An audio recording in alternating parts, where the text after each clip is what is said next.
Now it's counting down. Yeah, but it's sideways, Wade.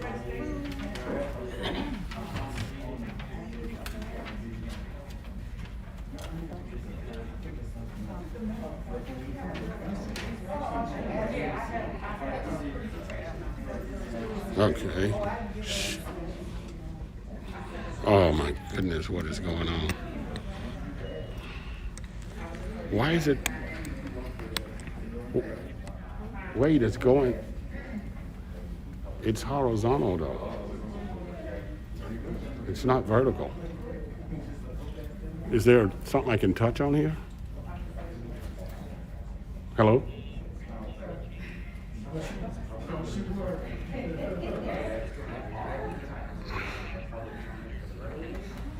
Shit. I'm panicking, man. Why is it sideways? Yeah, but I'm turning the camera in. But it goes back.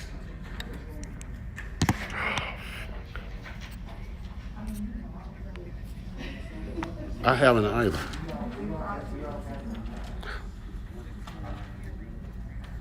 I am. And it goes sideways. Every time. Shit.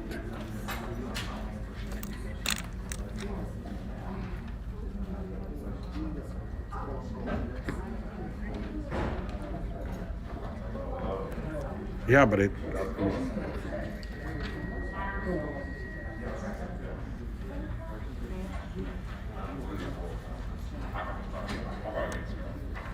Yeah, but it's not.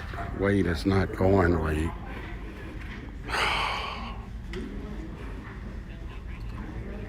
Right.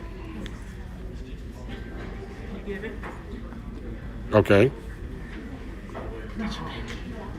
No, how's it coming? I just sent it to you. It's email? Uh-huh. Okay. Okay. Wait, why does it keep doing this?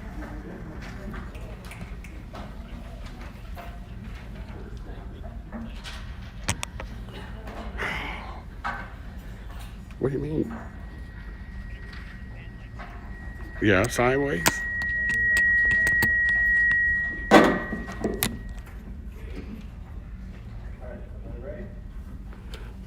Go back?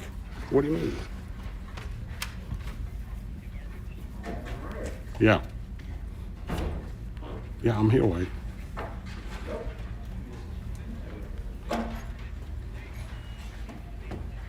It's in the stand. It's in the stand, Wade.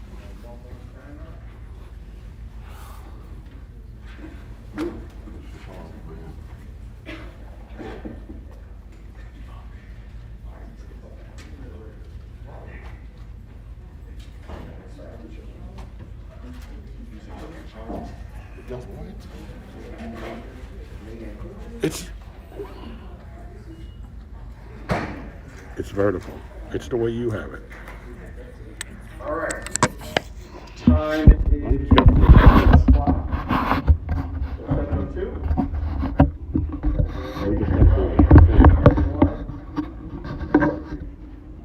I know. Right. Trustee Sanchez? Here. Trustee Reyes-Plummer? Here. Trustee Jones? Here. Trustee Lightfoot? Trustee Peppers? Here. Trustee Brandon? Here. Mayor Booker? Here. You have the floor. All right. So we'll go ahead and do the invocation by Trustee Peppers. We'll do the Pledge of Allegiance, and then we'll do the village prayer confession.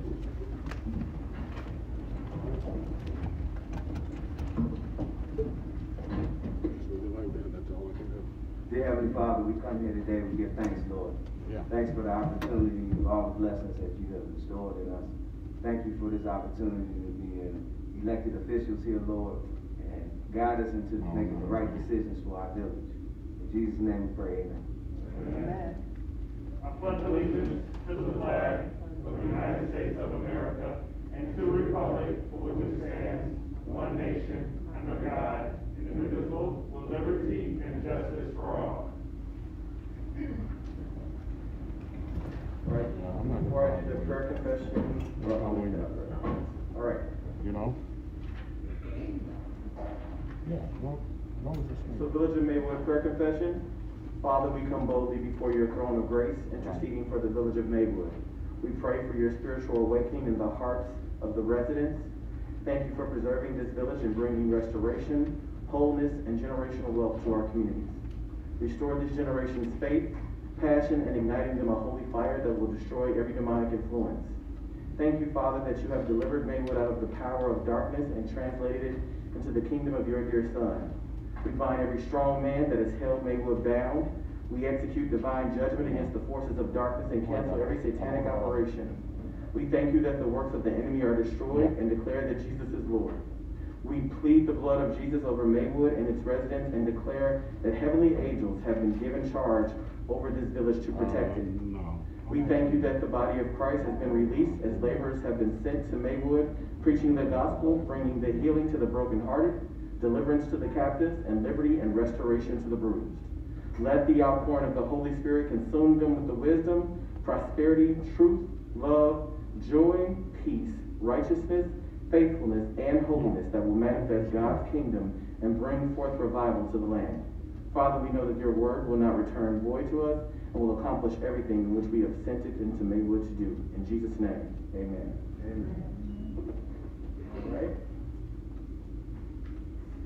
Next, we have approval of the minutes for a special board meeting of Board of Trustees, Wednesday, November 3rd, 2021. Motion to approve. Second. Motion to approve by Trustee Brandon, second by Trustee Peppers. Are there any questions? Please call the roll. Trustee Sanchez?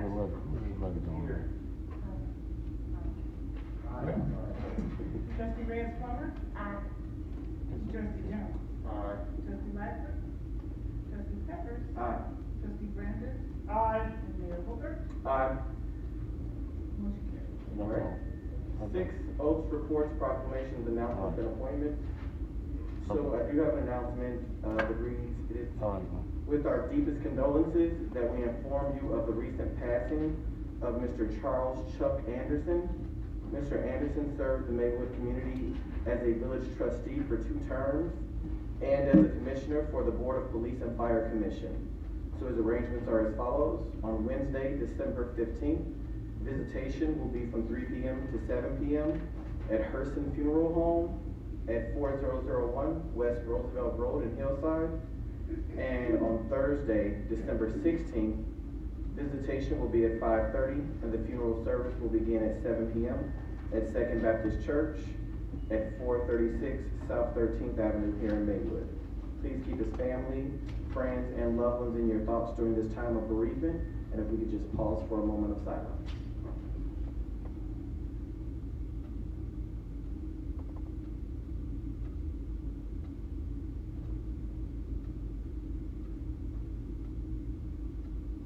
Thank you.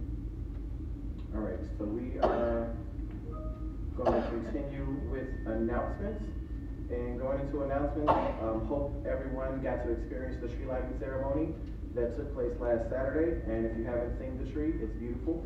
And it was a great donation to us that we will be able to use for years and years to come. This Wednesday, so this past Saturday, we also had our first meeting with PASO, which is a West Suburban Action Project that is focusing on our Hispanic community and how we can be more diverse and more inclusive in regards to what we do throughout the community. The second session of that will be tomorrow on Wednesday, the 8th. That will be at 6 p.m. at the Lightford Recreation Center. On Saturday, December 11th, we will have a prayer boot camp, and that starts at 9 a.m. at the Lightford Recreation Center. And if you haven't heard, there's Lunch with the Grinch, which will be a Whoville experience on Saturday, December 11th at 11 a.m. with the Maywood Park District at 921 South 9th Avenue. And then for the adults and the grown and sexy, there is the Holiday Supper Set on Saturday, December 11th at the Maywood Park District from 7 p.m. to 12 a.m. with our very own former president for the Board of Commissions for Park District, DJ Harris. So if you guys would love to attend any of that, we welcome you to do so. And then for our seniors, we will also have a senior program and dinner on Wednesday, December 15th at the Maywood Park District at 1 p.m.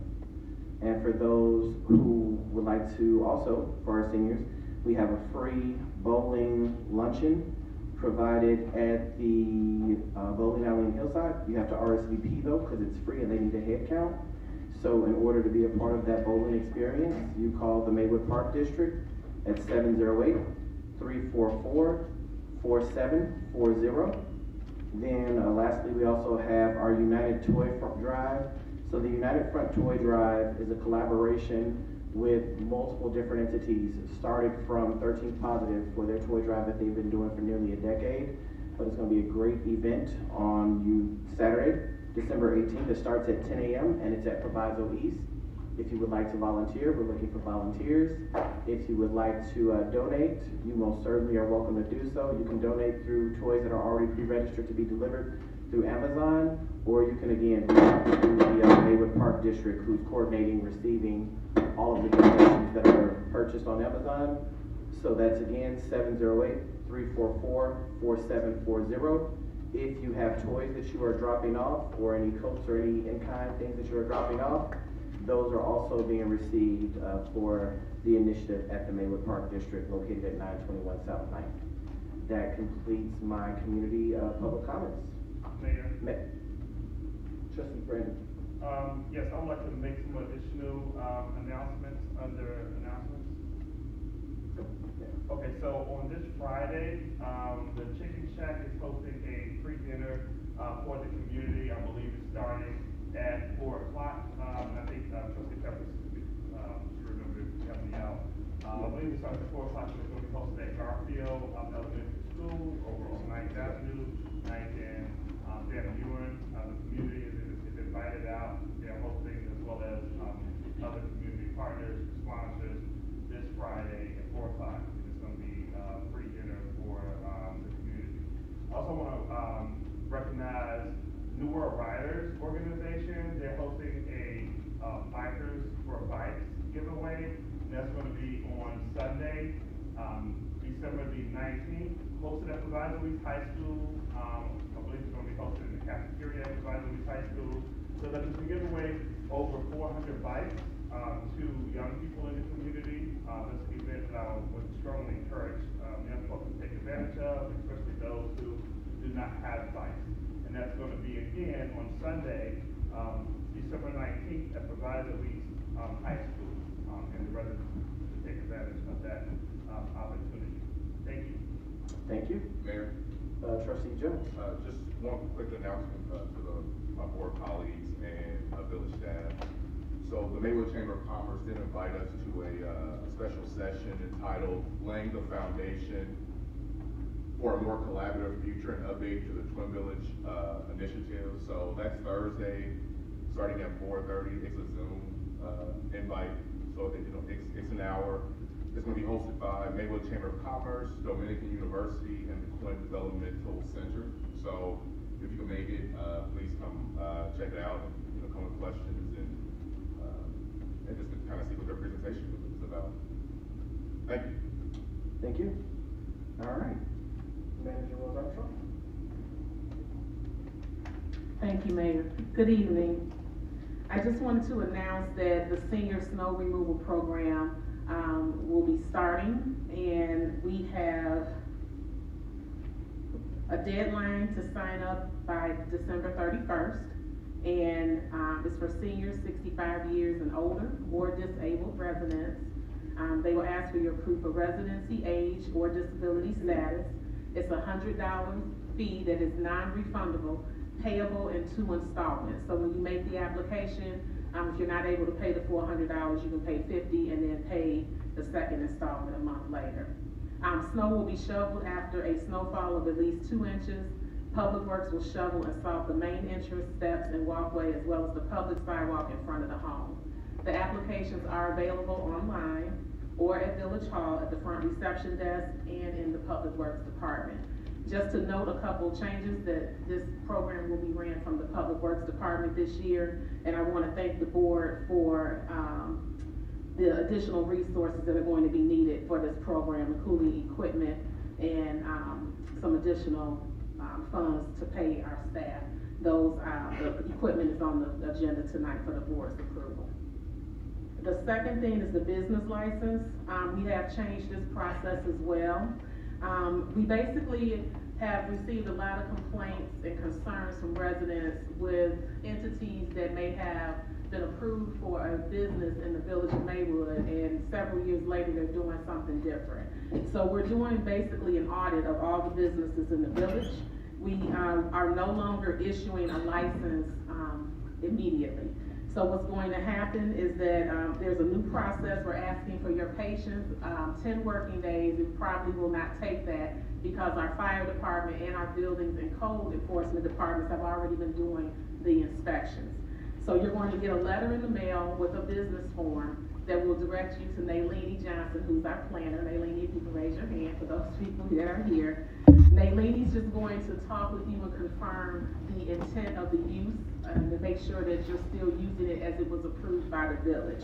Once she does that, then it will go through our internal process. So you will not have to run from department to department. We are really trying to be more customer service oriented. We will handle that process of moving the application. It will then be handled by buildings and code with their respective inspections. And then the final step will go to the finance department that'll research any debt that is owed to the village. Once clear, an invoice will be generated. You'll get a call from our staff telling you that your application has been processed and you can pick up your license.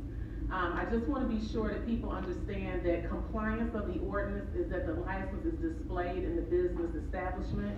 I know that during COVID, former administration made some different decisions to allow people to pay, but compliance is having that license displayed, which should be up by January 1st. So if you have any questions, you can reach out to me, I'll stick around, but that is our new process. So again, when you come in, you're not going to be handed your license, it's going through a process. And we will handle that internal process and then notify you to come in, pay the cashier, they will hand you the license once that process is completed. That's all that I have, Mayor, thank you. Thank you, Manager.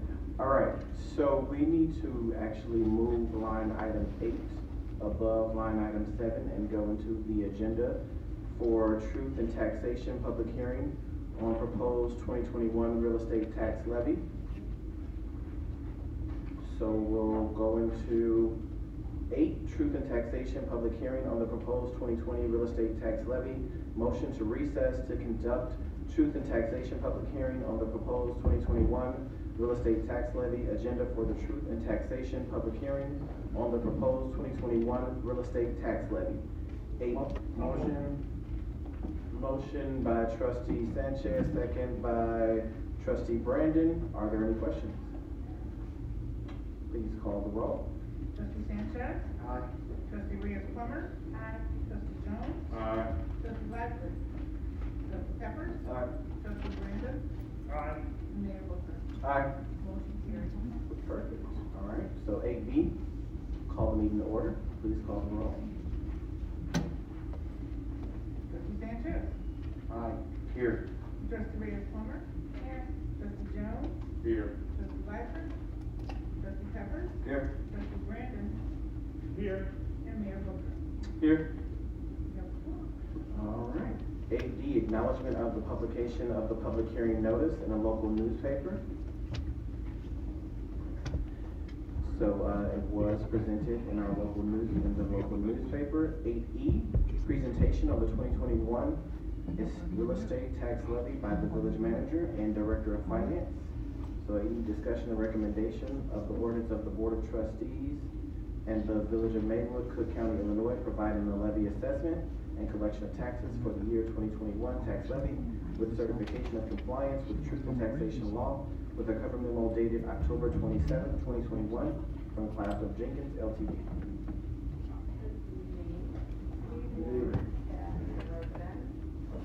So this, presentation is pretty much the exact same one, that was it as last now, but, you know, it is a requirement that we have to public hearing, and I usually take the first and two more, so I recommend that. So if you bear with me, what we discussed, because it's pretty similar, any changes. So essentially, the tax levy that I'm presenting, is to fund our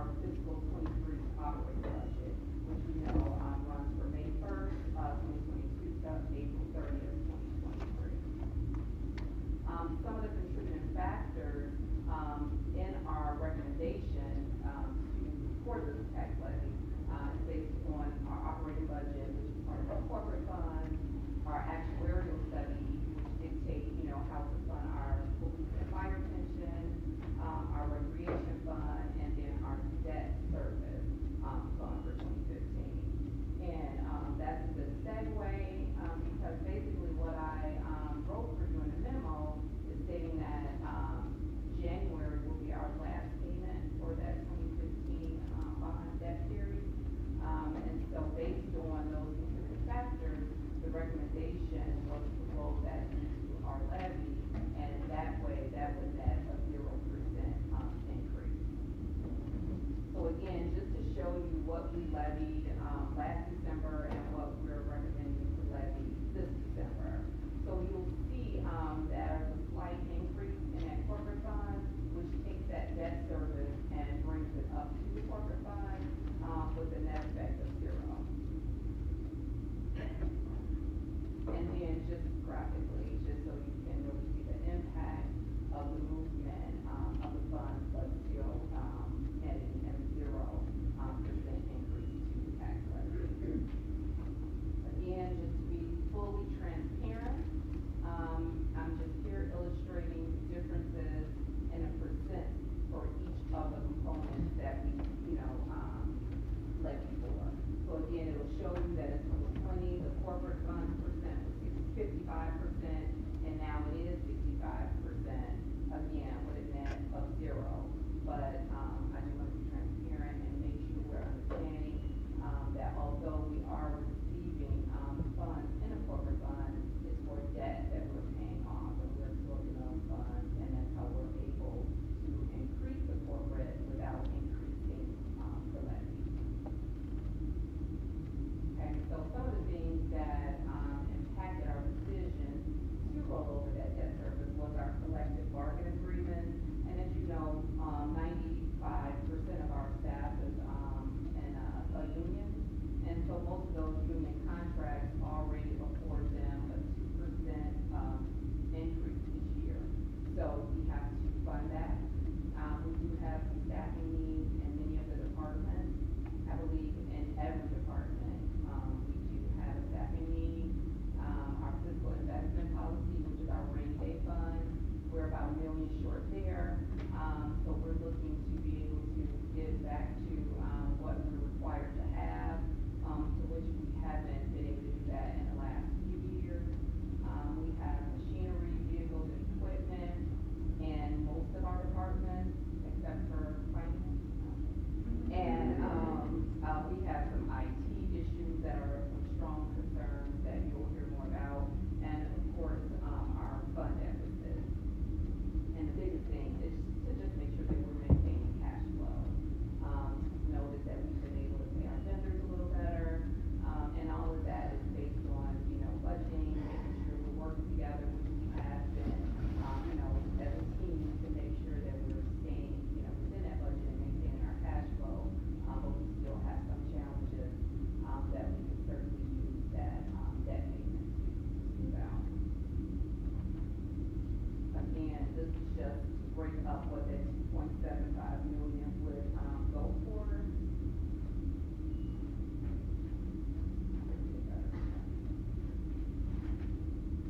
Okay, so a big portion again is the cash flow. We have about $276,000 that we're, that we're needing for our collective bargaining agreements. Those are 2%, increases. We have several positions, in police, several director positions, that total about $865,000. Our fiscal investment policy, is actually $952, but again, very close to $1 million.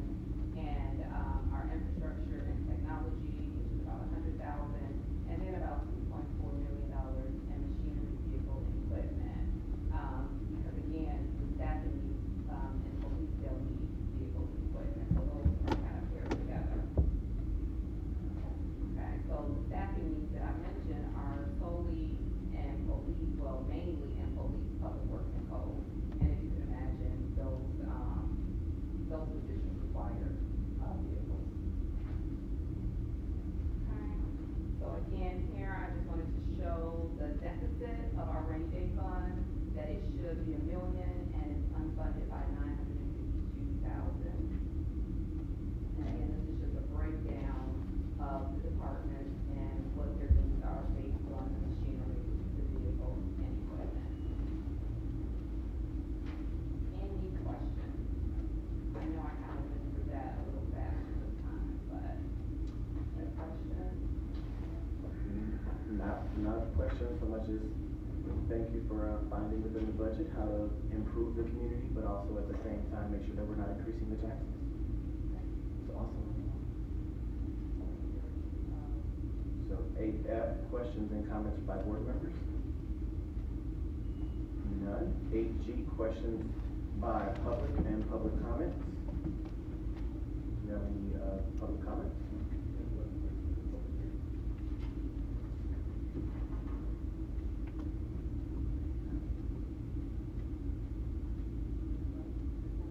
Ms. Robinson, did you have?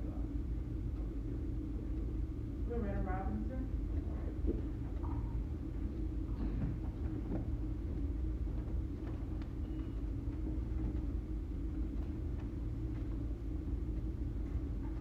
Good evening, to the mayor and other staff.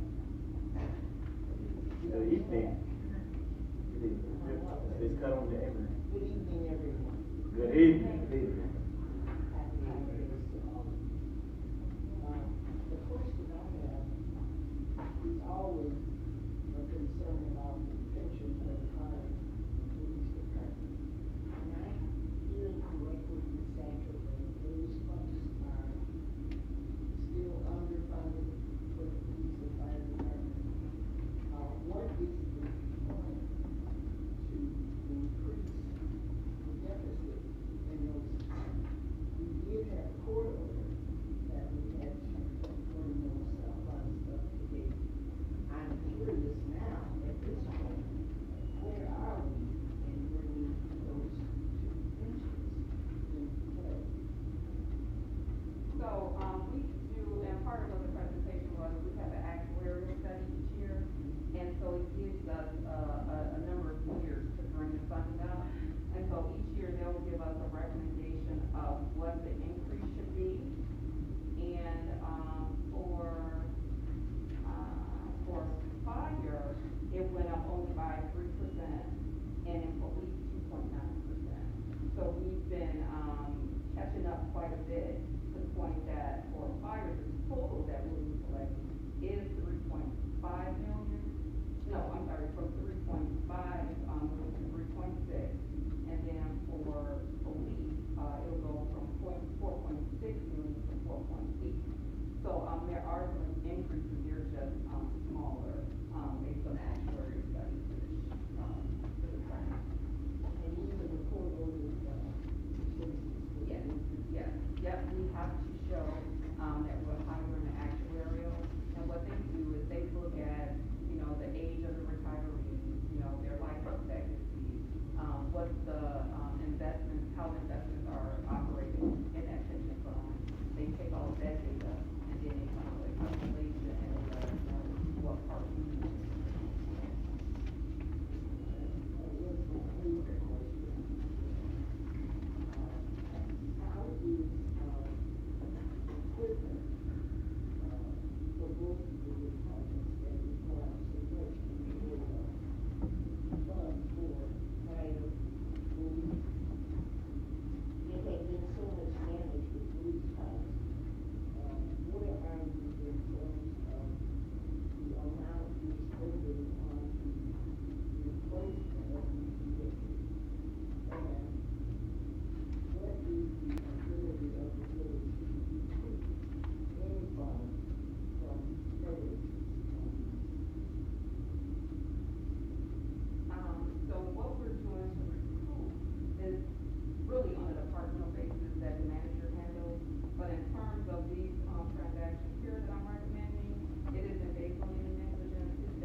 Robertson. Thank you for the question. We have plans to work with our Financial Accountability and Government Transparency Committee to amend the budget. We had talked about doing it earlier, in the fall, but several positions that we originally were planning to hire for that were budgeted in FY '22, we have not filled. And so there's some savings there as a result of that. The equipment, I think, came to about $7,000. If I'm correct, it was, a piece to go on, the equipment and then a snow blower. So it's about $7,000. So we won't go over budget in trying Now for the equipment, I did ask the director, for some historical analysis for overtime, what we've had to spend during the actual season when snow hits. And he estimated about $30,000. And that just is going to depend on how bad of a winter we have. So, we are being very tight with the budget, and, we'll continue to monitor it closely. You're welcome. Thank you. 8H, final questions and comments by board members. 8I, motion to place an ordinance on the Board of Trustees of the Village of Maywood, Cook County, Illinois, providing for levy assessments and collective taxes for year 2021 tax levy on December 14th, Village Board meeting agenda for final action and approval. Motion to approve. Second. Motion by trustee Sanchez, second by trustee Brandon. Are there any questions? Please call the roll. Trustee Sanchez. Aye. Trustee Reyes-Plummer. Aye. Trustee Jones. Aye. Trustee Lightford. Trustee Peppers. Aye. Trustee Brandon. Aye. Mayor Booker. Aye. Motion carries. All right. HJ, motion to close the public hearing. Return to the agenda of December 7th, 2021 Committee of the Whole of the Business Board of Trustees and Special Village Board meeting. Motion to close the public hearing and reconvene for our review. Motion by trustee Brandon, second by trustee Reyes-Plummer. Are there any questions? All right, please call the roll. Trustee Sanchez. Here. Aye. Trustee Reyes-Plummer. Aye. Trustee Jones. Aye. Trustee Lightford. Trustee Peppers. Aye. Trustee Brandon. Aye. And Mayor Booker. Aye. Motion carries. All right, so we're gonna go back to 7 finance management reports. 7A, presentation by Vanya Satchel, Director of Finance, pursuant to the Village of Maywood financial report for the month ending October 31st, 2021.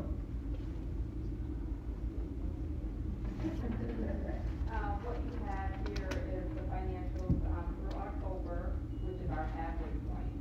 So this represents 6 periods, through our fiscal '22, and we're still on track. In the financials, I did want to just point out again, in the revenues, you still have the ARPA funding in there, and we have another, $2.6 million that we received for a settlement. So that's reflecting about 57%, of the revenue, but if we take those out, we're actually at about 44%. I haven't been able to move those yet because once the 2.6 is cashed, then I can move it. And then once we do our amendment, I'll move the ARPA money. So we are scheduled, the department heads to meet the second week in January to start discussing those amendments. So for our meeting, our SHT meeting, we meet the third week of January, and that way those will be presented and discussed, with that committee. Another, thing that I want to bring to your attention is in our expenses, and my memo on my expenses, we are at 36%, but I captured the wrong number. So I had the 19 million, but it's actually 11 million, which puts us at, 36%. So if you just look at that, we have 44%, in revenue and 36% in expenses. So I would say that we're working together here as well. So this is just a collaborative effort with our entire team, with all the directors and their staff, to really make a concerted effort to stay on budget, as best as possible. And that's how we're able to consider senior snow, removal. But as I said, now we're at 6 months, some things are gonna start happening, potentially with the weather. We're gonna start having more vacation. So although we may see, our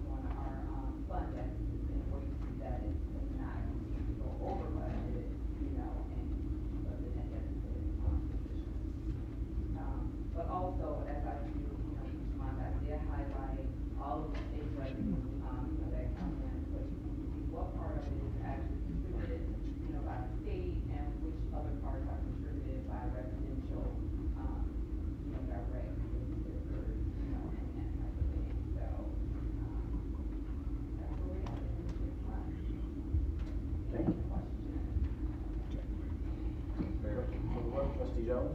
Could you elaborate on the 2.6? How that came about? Is that something we were expecting or? Yeah, the 2.6. I think you're talking about the settlement. Oh, yeah, you guys, you voted on that. So what typically happens is that our, IPMG, they cut all of those, settlement, payments. But in this case, this wasn't our money, this was insurance money. And so instead of them putting it in that IPMG account, they made it out to the village to pay for it. So then we had to transfer it, to them. But until that check is cleared, it's still, indicated as a revenue. Once the check clears, then we'll move it out. Thank you. Any other questions? All right, 7B, presentation by Lonnie Satchel, Director of Finance for 2021 tax budget recommendation. As just presented, it's my recommendation that we, hold the tax levy with a 0% increase. Taking into account that we'll make our last debt service payment in January, and that 2.7 million will be rolled up into corporate to increase, corporate, but have a net effect of 0 for the, 2021 tax levy.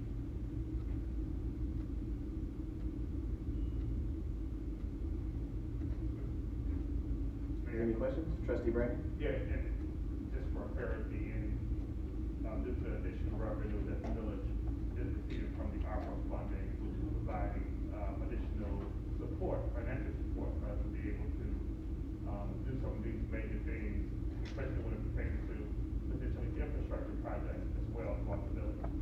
So I just want that to be noted and clear to the residents in regards to where we were at last year, where we are today, and how we arrived there. So we arrived there simply because we paid off a bond in 2015, as well as the ARPA funding as well. Thank you.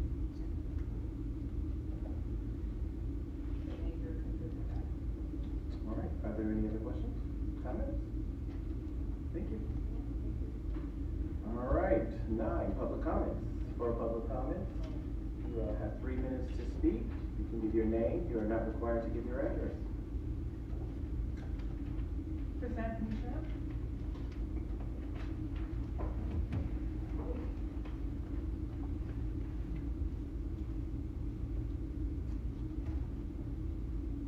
Good evening. Good I'm evening. Bethany Sharp, and I have 3 things for you today. One, I need to help Trustee Peppers, so I need my papers. 2, Mr. Duncan, I'm thankful for him, but I only have a few days left for either to tear the house down or for the people to start working on it. And I said, when the people start working on it, I don't want them to go and do a little here and a little there, and then we gotta wait until 2022, so that they can come back and do some more, which they're not going to do. I'm having a problem with this, safe passage. It's supposed to be for Proviso Township, I thought. My question is, when I watched the news today, there were parents over there in the school because they needed them. Is that part of the safe passage? Maybe I don't know it all, but I expected you to give me a definition of that. I also expect to help Trustee Peppers. I've got paperwork that came to me, but there's nothing I can do with it until you tell me what you have to do. The last thing, you want the seniors to give you $100. This village is made up of nothing but seniors. A lot of them don't have any money to give you $100, 50 years, 50 days. They gotta eat. They gotta pay light, gas, water, phones. I think you need to scratch that. Because what can they do if they can't pay? They go out there and they fall? Before you never wanted to give us this. Now you wanna give it to us, but you wanna charge us $100. I have to tell you, I can pay the $100, but I don't need you. But there are a lot of people out there that actually need you. So, you need to scratch it, you need to give it to them free, that's it. That's all I have to say to you tonight.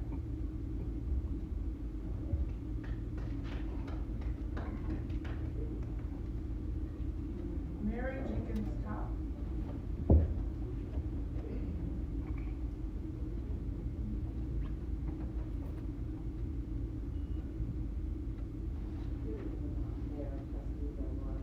I, on behalf of Chicago's Chicken Shack in regards to the event that's being held at Garfield, that's on behalf of our mom, grandmother. She's been a resident of Maywood for over 40 years. Lost her sister and my own son to COVID this past April. So this event is on behalf of the First Foundation of Granny Smith. It's the first of things to come. She is a servant, was a servant. She's housed, clothed, fed, whatever the need was her whole life. She's no longer here, so we're making her legacy go on. If you can pass that on to the community, we appreciate the announcement. It's open not just for feeding, it's for giveaway clothes. Whatever the need is, we are here for the community. If there's something you need from us because of her, you can see us at Chicago's Chicken Shack. Whatever the need is, don't hesitate. We'll be right there. It's at 4 o'clock on Friday. The doors will be open because obviously school is still in. We will be in there setting up at 2:30ish, but the doors will open at 4 o'clock. And I'm not sure if Trustee Pepper said anything he wanted to add. And we appreciate you all for allowing us now. The first of many to come. Her other daughters are right there in the back, so we appreciate you. Thank you.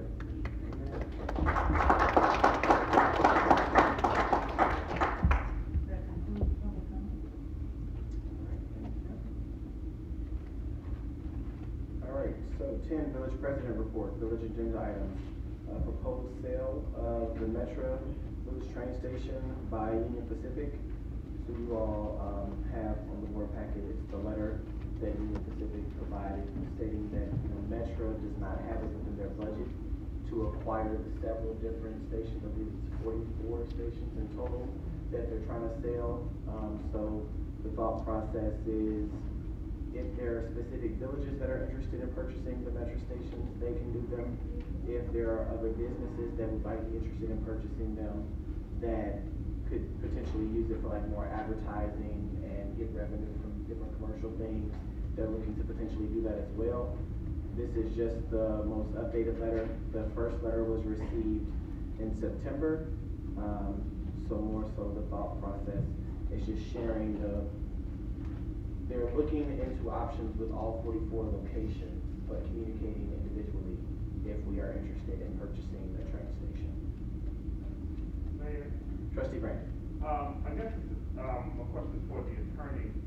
So what exactly, when I read the letter, I guess I didn't get a picture of it, what they were, talking about of purchasing. So are we talking about, in my head, I was talking about the station, is it the space around the station, or what type of space exactly are they referring to in regards to?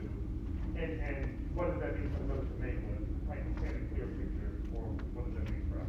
Attorney Jurusik. Yeah, good evening, everybody. As the mayor indicated, this letter has gone out a couple of times to 40-plus municipalities that are part of the UP line, primarily west and northwest communities.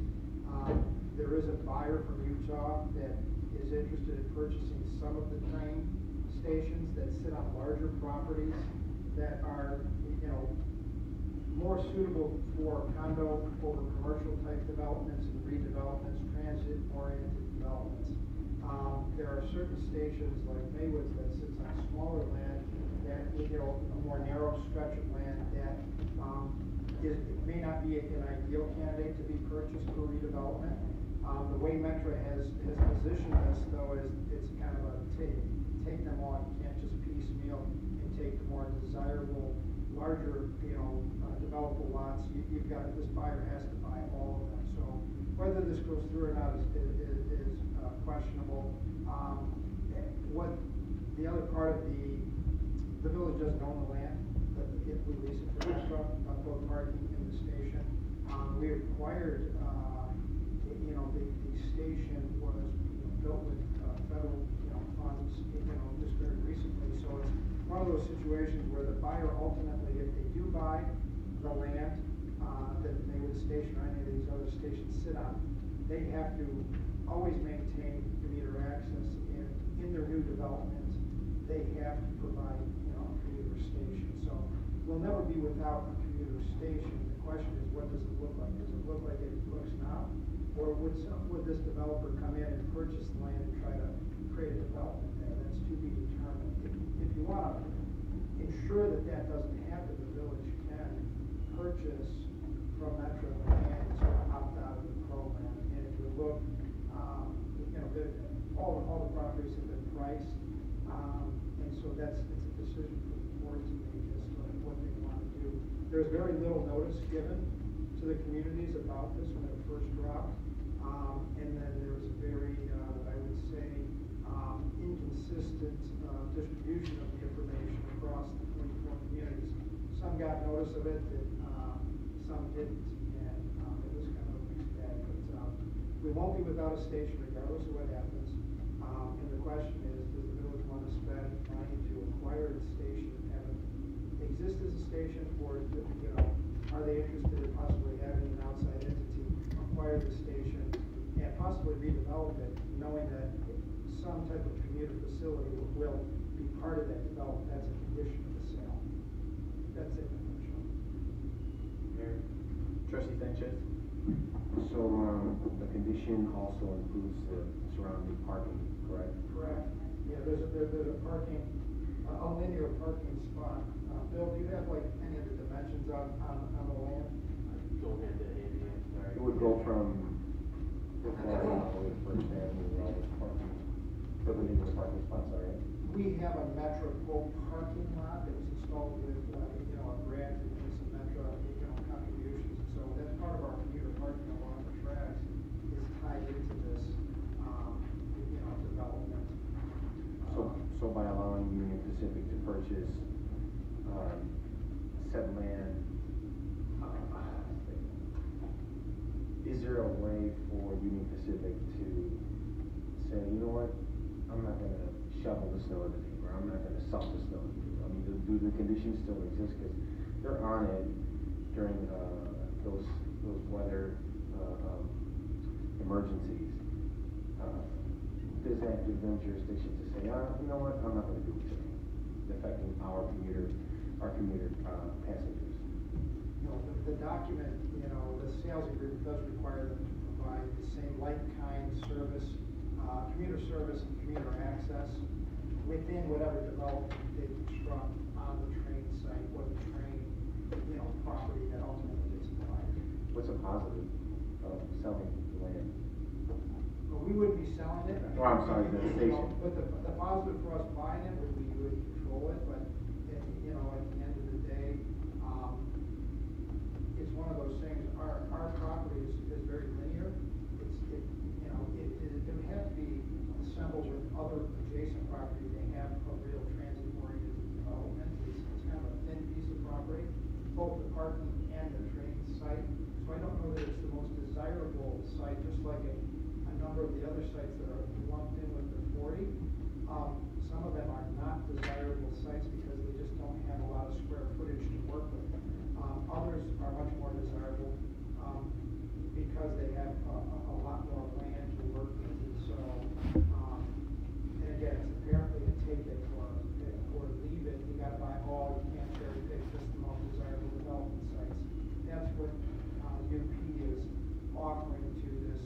The buyers is apparently a real estate company out of Utah that's looking at, this potential opportunity. Take it as you did. Yeah.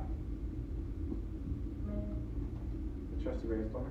So basically you're saying that, sorry, basically you're saying that, if they decide to buy the land, they're buying everybody's preference? Is it- Okay. They're either gonna buy all 40+ train stations in multiple communities, or they're not gonna buy any. That's the deal that's on the table, the way it's structured right now. Mayor? Trustee, Jones? I'm not sure who's best to answer this, whether it be, Ms. Smith, or anybody with Ms. Armstrong. I know we have a transit plan, like a parking plan, and so I'm kind of curious, one is based on our, I think I already know the answer, so based on our financial position, do we have an appetite for to even approach something like this? And then two, is this, when we created this plan, was it ever mentioned or thought of that we would purchase or, you know, I guess we're trying to see how does that fit into that plan, and will we be going against that plan if we decide to move on with it? We're trying to see how that incorporates into this conversation. I don't, Sorry, Manager West Armstrong? thank you, Mayor. I don't believe, we had a brief meeting about RTA. I don't believe that, there was any consideration, when the original comp plan was developed, addressing a potential sale of the station. I believe there was a grant that was up, correct, Maylene? There is a grant right now to study the land around the station and to rezone properties to, something more conducive to. Right now, what I understand is that that station has, low, ridership. So it might benefit the village to have kind of a dense transit-oriented development at that station. I don't think it would be incompatible with our station. Okay, as far as appetite for type of purchase or. Well, we wouldn't be doing the purchase.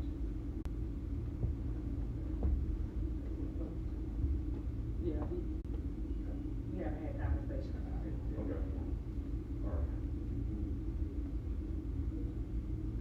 As far as development on that RTA plan, most of the discussion or most of the plan kind of centers across the tracks, in regards to the St. Charles right-of-ways and that library parcel, that's there.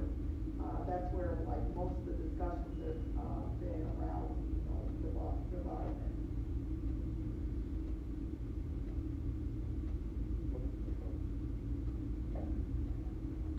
Attorney Jersey? Yeah, and I just wanted to let everybody know that Maywood is property 29 in the index. And I'll just read this, the numbers, Maywood, the purchase price for us to purchase, it looks like it's $535,000.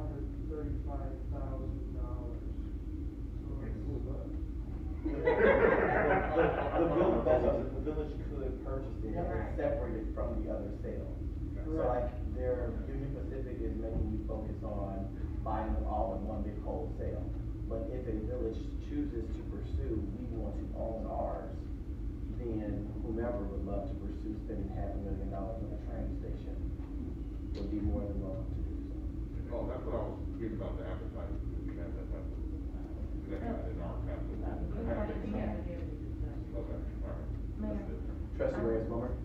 So if they were to come in and go ahead and buy the property, obviously, they buy the parking as well, correct? Yes. So they can come in and say, now we're gonna charge for parking and it's yada, yada, yada, however much money they decide, correct? Technically. Okay. Thank you. I can just put some perspective on the building itself is listed as 1,200 square feet, our train station. The parking that's also adjacent to that is listed as 9,800 square feet. So that's what the square footage that's in play for Maywood. It's $535,000 to purchase 11,000 square feet.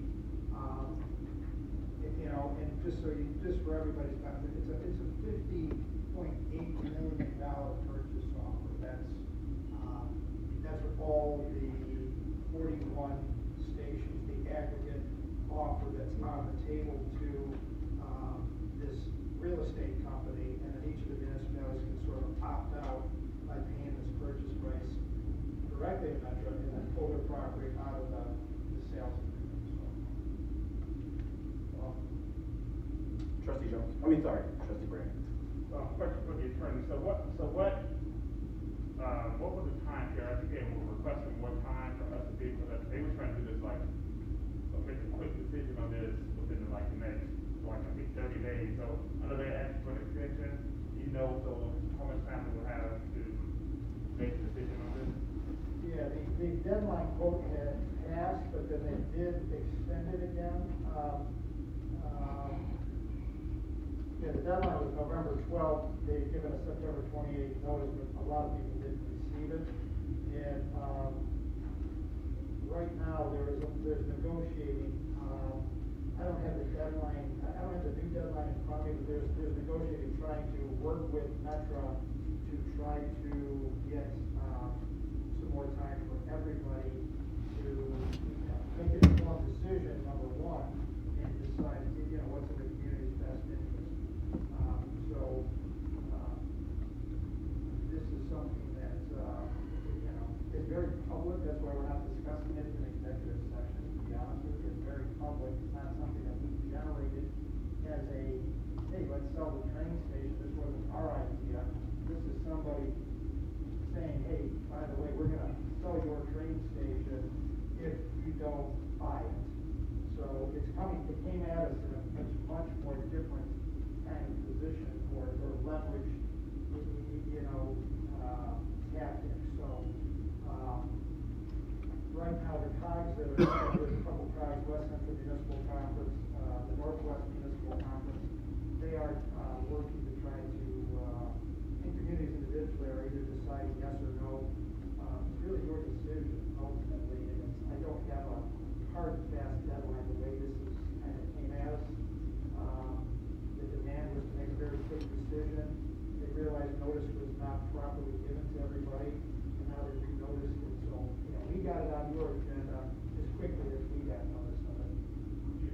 Yeah, there's no way that we can make a decision on this, but this definitely deserves some more conversation and input of what this looks like. And I think there's a grant in this agenda this evening that's going to be discussed, I believe, to that may present some opportunity as well. I was reading something that the Hancock engineers will be presenting about fitting in Maywood downtown, the downtown area, so there may be some room in there, but there's definitely, this is not an issue that we should be trying to make a decision on tonight. I think that maybe how do we go to one of the committees to evaluate or investigate before we rush to the table on this issue. I think that maybe looking at the financial impact of it, that's going to have on the village, and maybe having some department heads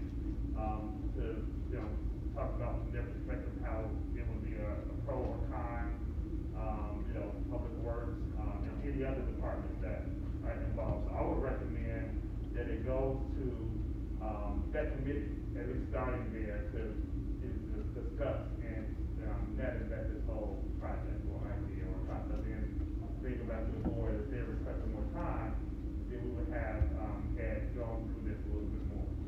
All right, so would everybody be in favor of it going to Planning and Development Committee to look into as a viable option or something to dismiss? Mayor, Trustee Sanchez. I just want to make clear that it's all or nothing. So if it's all or nothing. Even if we decide not to purchase it, or we do decide to purchase this property, it's all or nothing. And that's a long shot, right? What do you mean it's all or nothing? All of the 40. No.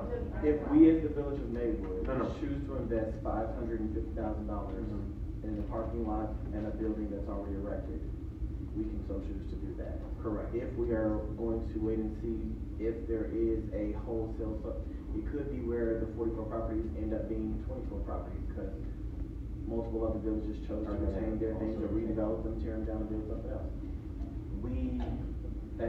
That's really where we're at with it. So I would recommend to move it to your Planning and Development Committee for further discussion. I agree. Okay, would everybody be in favor of that? Great. Okay, one thing I did want to go back to, I'm so sorry, Mr. Anthony Sharp. I took notes on everything that you said, and then I went straight into the next section.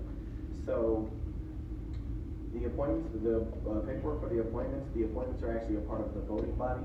So when we have the board meeting next week on the 14th, that's when the official voting, like this is the CAL, so not to take action, but the actual appointment will be on the 14th board meeting when we take final action. So your application is already there.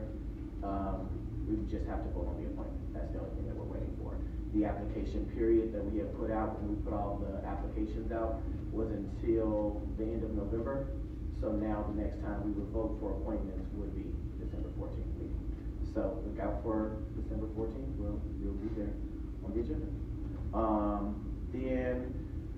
So you saw at Proviso East, the parents on patrol. So Parents on Patrol is a completely different program than the Smart Routes program. So the Parents on Patrol program, it was created by Proviso Township High Schools based on a response to parents who wanted to be more actively engaged and trying to make sure that their children had a safe learning environment. So they created a program with, they started with, they have a parent advisory council now.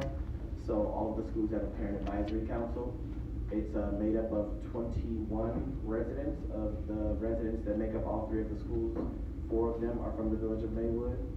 So on top of the parent advisory council, Parents on Patrol are random parents that can go, or residents, that could go in, they go through a 3 to 4 hour training of different aspects of engaging where you can be. They're inside of the school, they're outside of the school, before and after school. So Parents on Patrol is a completely different program. Smart Routes is the program that's in partnership with School District 89 and Proviso Township. With the Smart Routes program, right now it is funded to cover before and after school activities. So right now they are going through the process. When the program was initially started in the Proviso Township, it was a program that was managed at a township level from the hiring aspect of it. So now they're going through their IG agreements to move the management of the hiring and the controlling of the scheduling, all those types of things over to School District 89. They should start looking for people to work that program so that we can get it launched by January. The goal is by the time school starts back. It's going to be really up to how the appetite is for people to apply for the role and take it on, because even as it stands right now, we have 4 safety guard positions that people can apply for right now that are open and have been open for quite some time. So the goal will be to try to get people to work the program, get them trained, and get them ready to go by January, because the funding of the program is through, it's shifting to the management of the hiring and the training through 89. So that's the Smart Routes program. So one is School District 89, one is School District 209. Then you talked about the $100. So I mean, the program in the past has been the $100. It's not, we're not introducing a new fee. In previous budget, the actual program was removed. What we did as a board in this current administration was vote to reactivate the program to not have it go away. So in this budget, we can't afford to give it away for free, but we did find in the budget to be able to reactivate it because it wasn't going to be a program this year. And then also Miss Mary Jenkins, thank you for, so for those who can and have time, Garfield Friday at 4 p.m. Sorry, I just moving and totally forgot to acknowledge your question. All right, so 10B, November 30th, joint review board meetings for village TIF districts and proposed new TIF district. So you guys have the attachments of the TIF proposed. We received conversation about this and we received the maps in past board meetings. So what they're looking for is to move forward with reactivating and expanding our various different TIFs so that we can focus heavily on the infrastructure needs and more business engagement and business retention and business attraction within our TIF districts. So did anybody have any questions for staff in regards to this? All right, 10C, status report and photo slide of active economic redevelopment projects in the village. So,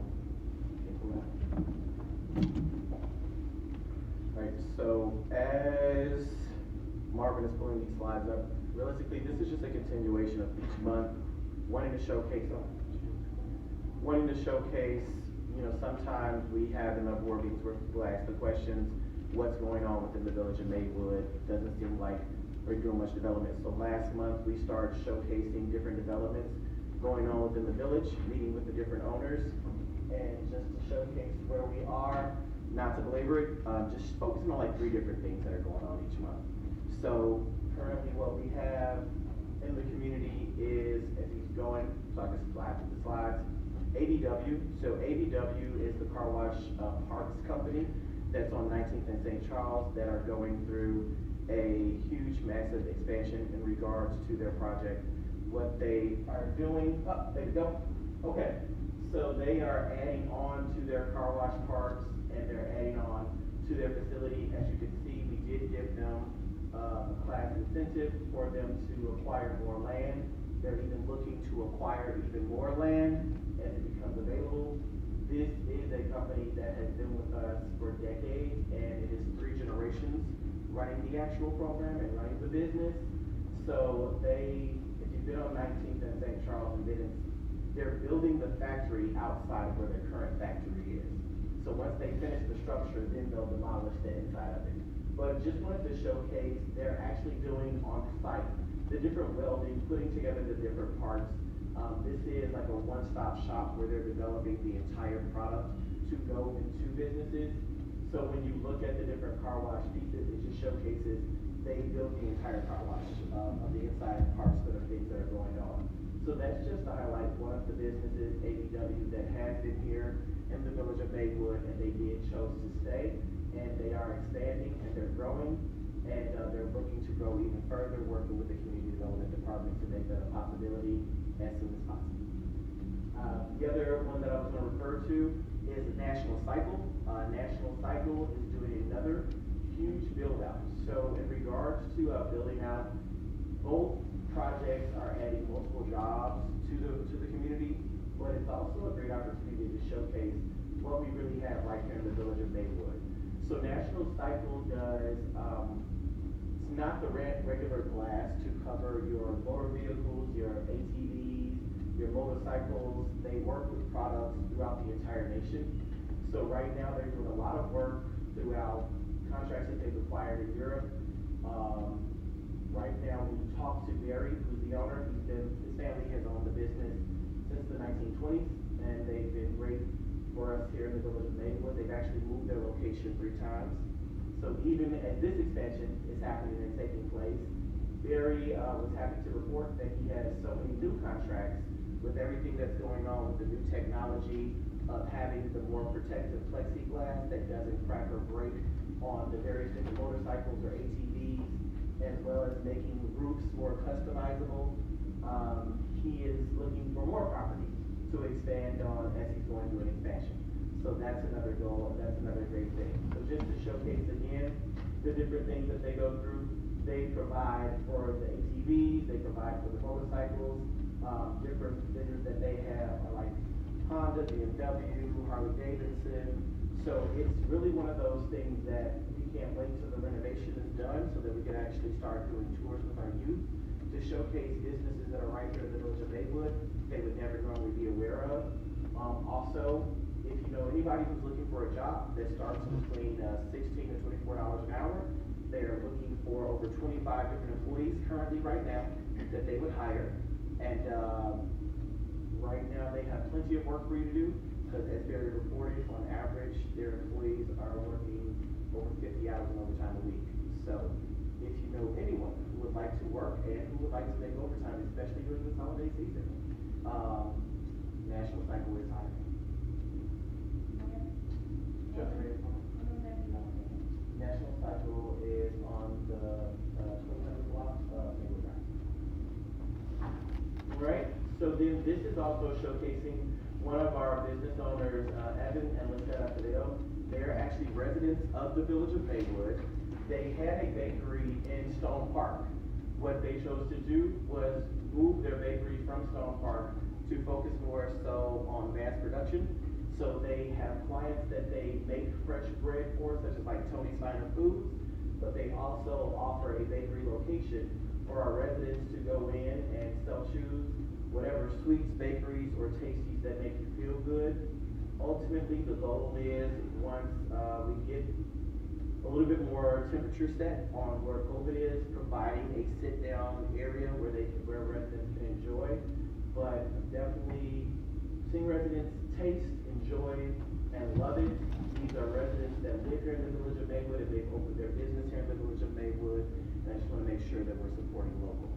And that's just my report in regards to moving Maywood forward together. Oh, I'm sorry, 614 St. Charles, I'm sorry, Lake Street. So 614 Lake Street, where Saletta Lindo used to be.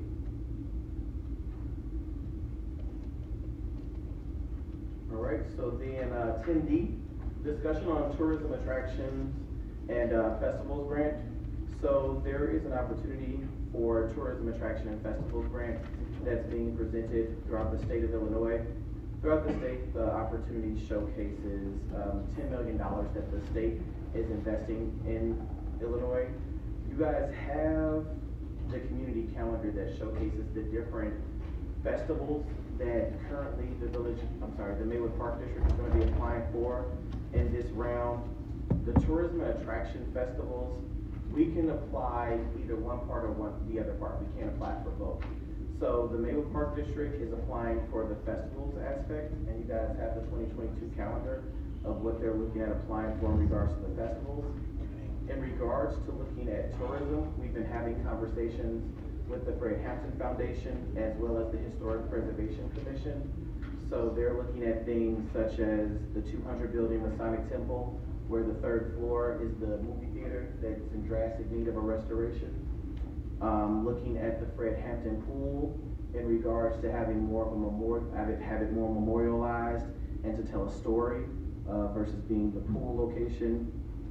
There is the historic landmark home on the 200 block of 10th Avenue that's being talked about as it sits in the Covenant Zone, which represents the community back where in the 1950s and 60s, like people of color could only live in this Covenant Zone location. So there's a home from 1881 that the Historic Preservation is looking at, and then it would also serve as a arts location as well as a community garden because it has a double lot at that location. Looking at how we advertise more and how we push forward towards the historically rich and culturally rich community. So looking at like the Underground Railroad location that's over by the McDonald's. Looking at updating the history maps that showcase and highlight and spotlight different residents of note throughout the village because some of those are very banged up and truly need to be taken down and restored. Also looking at assistance with the Fred Hampton home in general, focusing with the Historic Preservation Commission on where they can get more funding to do those things such as the Historic Homes Tour, how we market those types of things, but then also some of the funds could be used in regards to how to like PR and do good public relations for great things happening and attraction to the village of Maywood. So just wanted to showcase that there are things happening in regards to focusing on how we can attract tourism to the village of Maywood through developing the locations and developing tourist attractions within the village of Maywood, but also providing great entertainment that we could all enjoy as well. Trustee Brandon? So are we going to be voting to pursue this grant on behalf of the village? I guess my other question is, one of the entities that I would have, that I would suggest that be a part of this is the operation of it as well. Being, one of the institutions in town that has, or is housing so much information. I think this would be a great tool for them to modernize what information they do have on the village and its rich history as well. I think having them at the table is very much important. But are we going to be applying for this, or how is this being handled? Is the village applying for it? The village would apply for it once we fill out all the paperwork. So we will be looking for authorization from the board to pursue the funding. To move forward with applying for it. And when would I be going to be doing that? The application is March 2022. So before March, we're gonna go on pursuing the application? Okay, got it. Yeah, I would just recommend that operation up to That's a great recommendation. Mayor? Trustee Jones? Yeah, I know you mentioned, our district are planning on participating in this as well. So the way that the grant is designed, you can either apply for festivals or you can apply for attraction. You cannot apply for both. So in looking at the calendar of the 22 community calendar, the Park District, this is a grant that goes through 2024. So you can apply multiple different times. There's like 11 different series in which you can apply for it. So they're gonna go for the things that are in our 2022 calendar to get funding for, so that we don't have to consider making it a part of anybody's budget. So the reason that you have the calendar and that you have the grant, like, if you have any other recommendations while the window is open before application, what would be something else of a festival of attraction? Because again, we can apply for one thing, they can apply for another, instead of us having to wait and, like, so say next year we apply for something completely different. But I will know the application is, once you apply for one thing, you can't then in turn go to the next series and reapply for it again if you don't get it. So it's like a one-time application or something. Okay, gotcha. I was, just to clarify, I think the Park District, if I'm not mistaken, there's like an underground railroad, like they have a house with a paint, like a mural on the side. That's the historic landmark in the covenant zone. That's the 200 block of 10. That's the covenant zone that I was. And they're applying for from the festival side, so they would. No, so I gave us what we, from a structural attraction side, I was given the things to consider from that side. Okay, the only last thing is, I know we were we are in the process, or have already transferred over parks. I'll just go out there, the Dr. Family basketball court, going off Washington Boulevard. I know we've kind of talked about Washington Boulevard getting that well overdue, renovation, but it also would be great too, we have a historic basketball court in our community.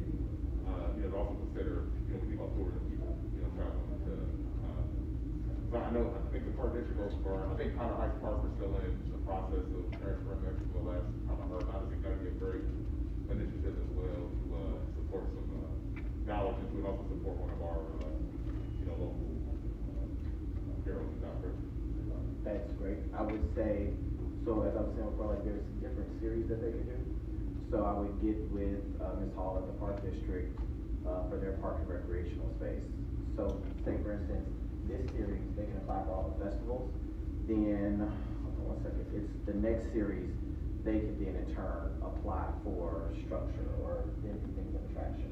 So even if that's a park that they're interested in to attracting more tourism, I think that would be a great partnership to reach out and have a conversation with them in regards to it. Are we coordinating this together? Like, are we kind of applying with this and kind of seeing what we're, like, are we piecing this together? I guess I figured we were taking our notes and then, Yeah, I checked it. Okay, all right, okay. All right. Okay, so next on the agenda is discussing 10E, discussion of federally qualified health center.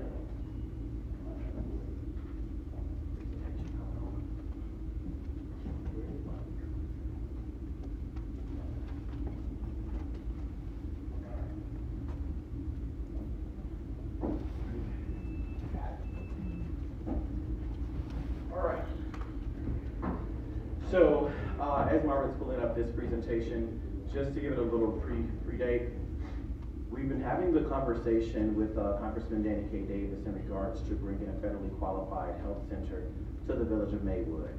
At the point in time that I became mayor, he began to discuss his vision and what he would like to see and what the possibilities were. So the charge was to work with various entities and see what could actually be done to have this become brought to fruition.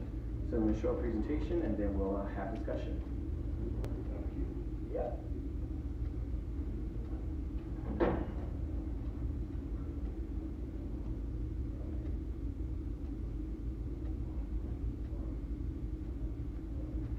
All right, so in looking at a federally qualified health center, there was a proposal talking with various entities in regards to elements of a healthy community. So when we're thinking about elements of a healthy community, A lot of times when you talk about health or you talk about clinical care, you talk about it's very reactive, not proactive.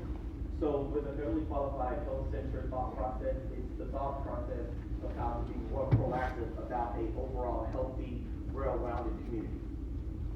And explaining what a federally qualified health center is, it's focused on preventative health services, dental services, mental health and substance abuse services, transportation services necessary for adequate patient care, hospitals, and specialty care. So, in talking about like making the case, so the case of a federally qualified health center had to be made in regards to discussion of why would we thinking to place one within the village of Maywood. And thinking of placing one within the village of Maywood, it's focusing on our underserved aspect.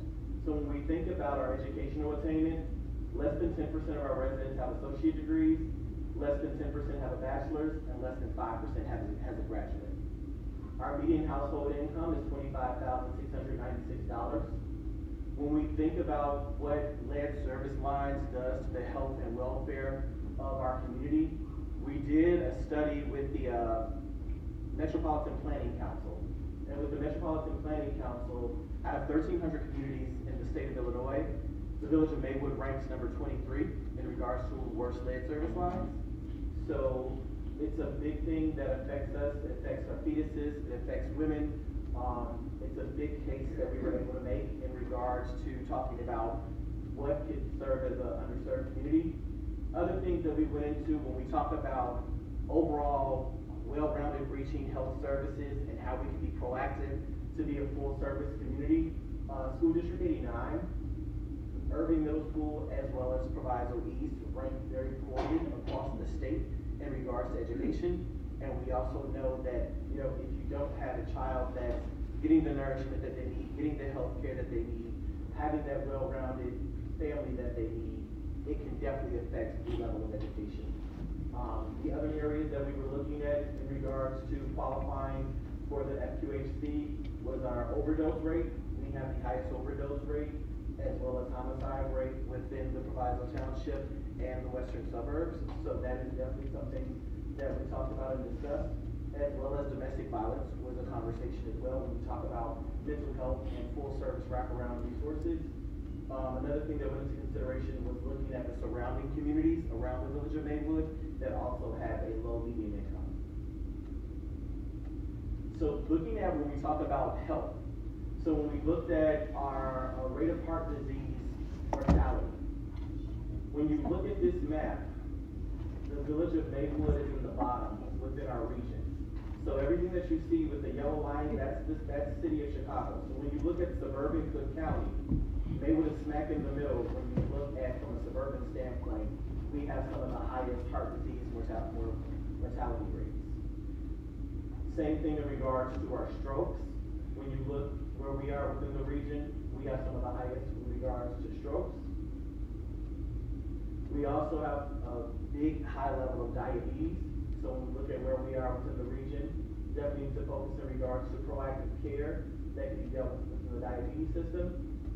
Then we also have one of the largest mental health aspects. When we talk to River Edge Hospital, they say number one, it's the city of Chicago or the village of Maywood where they get calls about resources in regards to mental health and ask for resources. So when you look at the entire suburban Cook County area, the top communities in regards to focus on mental health are the village of Bellwood and the village of Maywood. So everything else is listed in the city of Chicago. So it's in dire need that we focus on proactive mental health resources for our community. One of the biggest things that was talked about and discussed as we were doing the research was when you go to River Forest, which is literally just across the Des Plaines River, your life expectancy jumps by 10 years, simply because of the level of health and access and resources that they have that we don't. So the other part that we put into qualifying this was focusing on a 17 series study that Loyola Hospital did with Dr. Mary Mora, where she worked with different groups, worked with different entities to do studies in regards to access to care, access to mental health, focusing on things of violence, easy access to guns, excess crime, fighting, safety, not wanting to walk down the street at night, and management of roads, abundance of foreclosures and buildings and storefronts, violence in the schools and in the streets. Food insecurity, lack of grocery store, lack of food access, nutrition habits, healthy food. And then job training, lack of job training and job opportunities for youth, lack of structured programs for youth, lack of programs for youth culture centers or Boys and Girls Club, and then overall parental engagement. So those were the studies that were done to lead more into the information that was given, and the breakdown that they did after the studies, where they broke it down by young group, middle-aged adults, and senior, and realistically it all came down to everything that I just mentioned, that go into making that, from a mental health standpoint, more of a deprived community that we want to focus on and make better. Circle, which is our COVID equity response collaborative, Loyola has been working as the community equity response in helping get all this research put together. So it's focusing on increasing access to health care, expanding assistance with health harming legal needs, improving food insecurity in the community, establishing structured skills training programs for youth and other community members. So with that being said, I'm going to turn it over to Trustee Sanchez, as he is the chair for planning and development. And once the research was done, the conversation came into how do we get this into planning and how do we get this into development. So, once the research was completed, we actually had to have the plan in motion. We partnered with 2 health wellness centers, the one in Lawndale and the one in the Austin community. They were gracious enough to give us a tour of their facilities and give us a visualization of what would fit in Maywood. I currently sit on the board of Wood Lake Hospital, which is in Melrose Park. How great would it be for Maywood to have a health and wellness center? This picture is inside the Lawndale Health Center. This thing is incredible. It's a 4-story building that consists of multiple facets. For example, this very picture is the in-house restaurant that houses veggies, that houses healthy eating, that gives you an option instead of fried food, instead of the unhealthy stuff that we highly have in the community. In this very same center, it also had a gym, a track that was the entire span of the building, an actual gym where we can utilize, all of us, seniors, juniors, middles, all of us can utilize. And that also is an attention getter for those that want to have that healthy lifestyle. So you work out, and then you have a healthy meal downstairs. Along with the tour, there were multiple facets of this wellness center. There were, what's the children's doctor, pediatrician area, there was a OBGYN area, there was an expansion of regular basic services along with dental services all in one. It was an awe-inspiring building. Not only that, primary care, like Mayor Booker specified, I have a very high case of diabetes in our Black and brown community, and the lack of nutritional foods, the lack of educational health awareness. This would be a great facet. We also, what is the next slide here?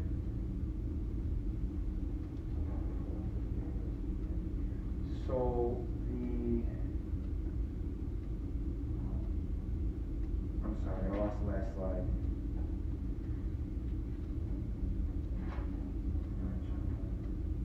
So as far as the proactive care, we want to integrate to our community the health necessities, the awareness, being proactive about diabetes, being proactive about healthy eating, instead of reactive, which at the end of the day hurts us, hurts our citizenship, hurts our elders, hurts our youth. And that is also the vertical integration that this health center was also focusing on. Along with the cooking classes, the adolescent programs, the physical therapists, all of that is us being proactive in the community. So we opened our doors to the major players in this project. We showed them a couple of areas in the community, and the one that most logistically stood out to them was the corner of 5th and Washington. 5th and Washington has heavy traffic flow and is a centralized location for the entire community. We also showed them 19th and St. Charles, 19th and the road right before the train tracks. But more feasibly to them was this location. So the main location sits on an existing, I believe, what was it, a gas station / mechanic shop / tow shop. And my understanding is that there are environmental hurdles that need to be jumped. And along that corridor behind it, there's a residential home that was acquired by us that we could use for parking.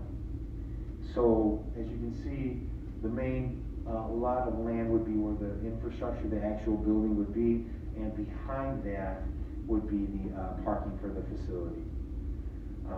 So like I said earlier, we hosted to multiple facets, and some of the heavier hitters were Trinity Health System, CDC, Loyola University, of course, and along with the rest that you see here on the slide. So they are extremely interested, and hopefully this project will come to fruition. Imagine having Blue Cross Blue Shield, emergency management agencies. Hopefully it will move forward to the next step. All right, so with just wrapping that up really quickly, the partners at play in regards to this project that went through this study and conversation, Trinity Health. So Trinity Health owns Loyola University Hospital Medicine, and they also own Gottlieb Hospital. So Trinity Health serves as the financial aspect of getting this off the ground, because a study is shown and showcases if we could actually do proactive services for our community, it could help their services that they provide within Loyola as well. Trinity Health has offered, and we partnered with IFF for another project, where IFF is interested in helping facilitate the feasibility study of discussing from a structural standpoint what would go into the facility. There are multiple things that could go in. There could be, when we talk about wraparound services, some FQHCs have nonprofits in them, some FQHCs have job training in them. The one that we definitely looked at when we looked at multiple different locations was the health center, a cafe, as well as services that wrapped around in regards to proactive. So with the feasibility study that Trinity Health is saying that we will upfront pay for that cost, that's about a $25,000, $30,000 study that will take 3 to 4 months. We'll work through that in regards to that, and then with everyone's blessing, come back with a great proposal within 3 to 4 months. Mayor, Trustee Sanchez. I forgot to also mention the Lawndale epicenter was this building, and it was so successful that it branched out to senior assisted living. It branched out to learning centers. They pretty much own the entire 4 or 5 blocks. Not only that, they also solved the food desert issue in the Lawndale area, because they also purchased another hydroponic garden that also provided food for the community. Along with this facility, we also visited the one in the Austin neighborhood, and that's IFC PCC, so that we could also get an idea of what they offer. Their structure was more clinical, pretty straightforward. Same thing, offered dental, offered physicians, basic wellness, healthness awareness as well. And the Lawndale one was one that really grabbed our attention. Okay, so with that being said, it's just more so is this of interest to the village of Maywood? If IFF is truly going to go through the feasibility study, and if Trinity Health is going to invest the funding to pay for the feasibility study, would this genuinely be of interest to the village of Maywood is why it's coming before you now. We don't have the presentation. It's gonna take the 3 to 4 months to put that together, but it's like this is the go switch of all the research that's been done to get to this point. Mayor? Trustee Brandon? Yeah, I have a whole lot of questions in regards to this. And so I guess, and I've been to the Lawndale facility, I'm familiar with the PCC facility as well. I guess, like, a lot of question marks are surrounding, so, is there a developer looking to come in to purchase the properties from the village?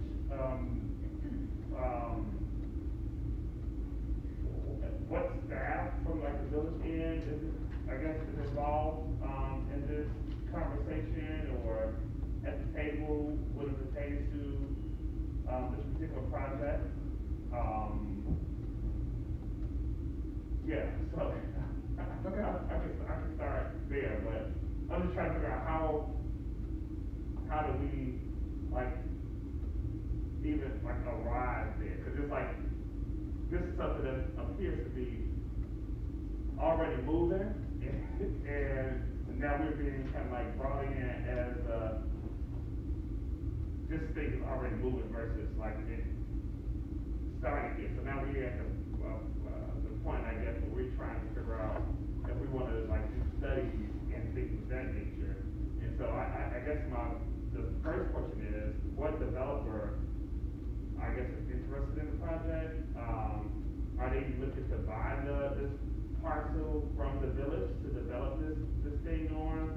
Is the village looking to give the property over to them? All of those questions just come to mind in regards to any property that is village owned that we have and that we're trying to develop anything on. You know, all of those questions come to mind. And you know, where's staff at? Angela, and all of the other major players, including the village manager as well. Sure. So, as I said, that would all be a part of the feasibility study. So right now, what happened or what took place over the last 4 to 5 months was more so the research to stake the claim so that Trinity Health gets financially backing behind it, so that we could find someone like an IFF that would be able to go through the feasibility study because they have done developments of FQHCs. So right now, this is the time that it's time to spend money versus do research, put together a concept in thought versus actually put it in on paper.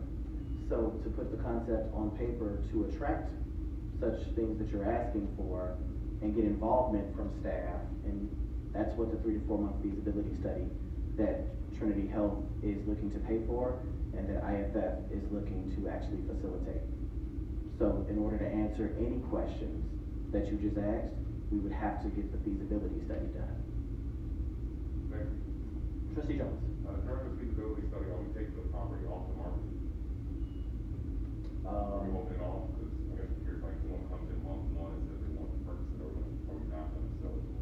Well, I mean, if someone came in month 1 with a great, awesome presentation as if they wanted to build like a 6-story apartment complex for student housing for Loyola, I think Dina could help me find another location for it. We would take into consideration whatever if something was offered. I mean, right now, we're just trying to do the feasibility study. But if a developer did come in with a solid plan, I mean, that would be something that we'd have to take into consideration. So it won't be off the market? It wouldn't be off the market. Okay. I mean, we're just doing the feasibility study at this point. Okay. So I guess just making sure that the folks that are interested in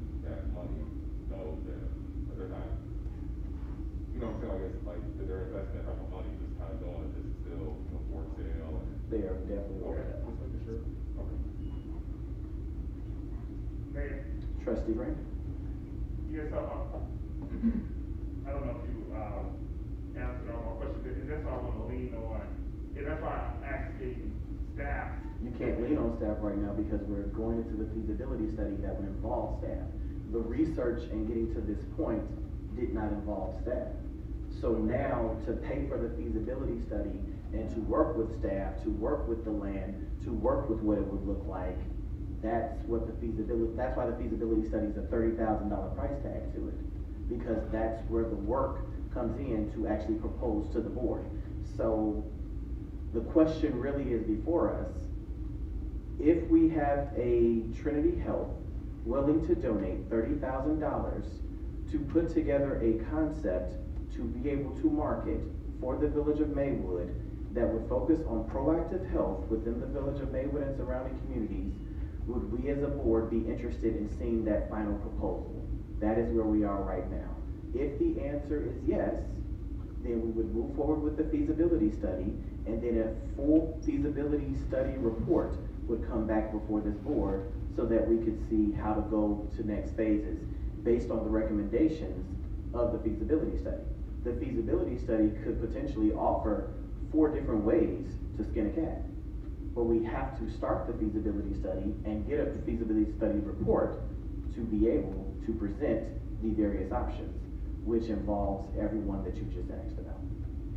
No, I guess you still are going for it. What I'm hearing is there's been, 4 months or. Of so research. Of conversation. I mean, Sure. this was just like a detailed, presentation and a lot of information presented. Yes. And so for me, the first question is like, okay, so there was no staff or anybody from the village involved in this conversation about, the idea or the concept as it's shaping up, or as it's being created is a little bit concerning, for me in regards to the entire proposal. But a Trinity Health wants to spend $30,000 to do a feasibility study. I mean, I have no problem with that. So, I mean, let us do it. But there's some other questions for the board in regards to that particular property. Are we talking about that just only that particular property or any other particular property of what we want to see or what we envision collectively as a unit on that parcel? And is that the best use for it? I know in the past, we have done studies and things of that nature, and looked at various parcels throughout the village and looked at the best use for these different, parcels. And we communicated that in some of these areas, we wanted, commercial, projects. We had a proposal for one of the properties where we had a health facility or, something of that nature wanted to come in. It was, the board at the time wanted to see something commercial. So that's why I'm, concerned that, there's been 4 months of conversation or any talk about this development, anything that staff is involved in it. But I have no problem with, when it relates to allowing or giving permission to someone to do a feasibility study if they're gonna, put their own money as well as we're not spending it. There is no village money being spent at this time. Trinity Health, IFF, PCC, which is the Parent Community Center, as well as Lake Austin, no, where do we go? Lawndale, thank you. As well as Lawndale, all of their actual healthcare professionals came out and looked at multiple different locations. So, one location that they looked at was First and Lake, one location that they looked at was the Widow's Home, one location that they looked at was 19th, off of St. Charles, and then this was a location as well. Another location that was looked at was across from PLCCA at the old Alma Health Center. So, the health professionals and the professionals within their building departments, within their investments departments are the ones that actually came to terms with saying this would be the best to do a actual feasibility study that we would be willing and interested in funding. So again, if there is a developer that's interested in the property, they can most certainly present. But within the next 3 to 4 months, it would be great to have this feasibility study done, so really it's just looking for the blessing to move forward with it. Would anybody be opposed? Do they need us to get the permission to do a feasibility study on their own, because then I utilize. Well, it's kind of a question of, am I wasting my time by presenting this to you? Like, that's the thought process. If this is, so say there could be a village that says we are not interested in a federally qualified health center, right? So if that's the case, thank you for letting us know, we won't cut the check. If you are interested, great. Hello staff, hello community, let's have conversation of what this could look like. Yeah, I just don't know about that location, so, I mean, I'm okay with them doing it, but that location, I would like to have staff input and all that good stuff. That's what the feasibility study does. Okay. All right, 10F, National League of Cities, City Summit Conference. Wait, can you go back to was that most, I mean, what direction? I asked if anyone was opposed to it, nobody said that they were opposed to it. So there's no motion because this isn't a voting board meeting, and we're actually not voting to sell any land, we're not actually voting to do anything except for saying, yes, we would be interested to see what it would look like to have a federally qualified health center here in the village of Maywood, going forward with the blessing that IFF, Trinity Health, PCC, and Lawndale have all looked at multiple locations, and the professionals in their field have said that is the best location to do it within the village of Maywood that would support surrounding communities. So if you're opposed to it, then that could be acknowledged, but the question was anybody opposed to it? And no one was, so I was going to the next line item. Yeah, I'm just. You don't, I mean, do we have a, well, that's what gets to the feasibility study, staff getting involved. It just seemed like, okay, I'll support it for now, but, yeah, I'm concerned about that. Okay. Okay. All right, 10F, National League of Cities, City Summit Conference 2021 review.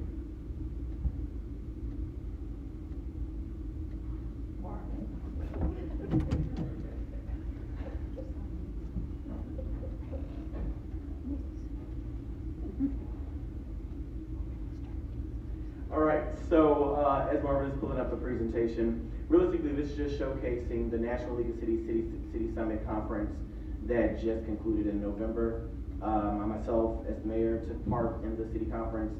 It was supposed to be located in Utah this year, but due to COVID, they made it all virtual, so I am zoomed out. But it was a wealth of knowledge and a wealth of information that I look forward to sharing with the community, as well as sharing with my colleagues as we look to move forward.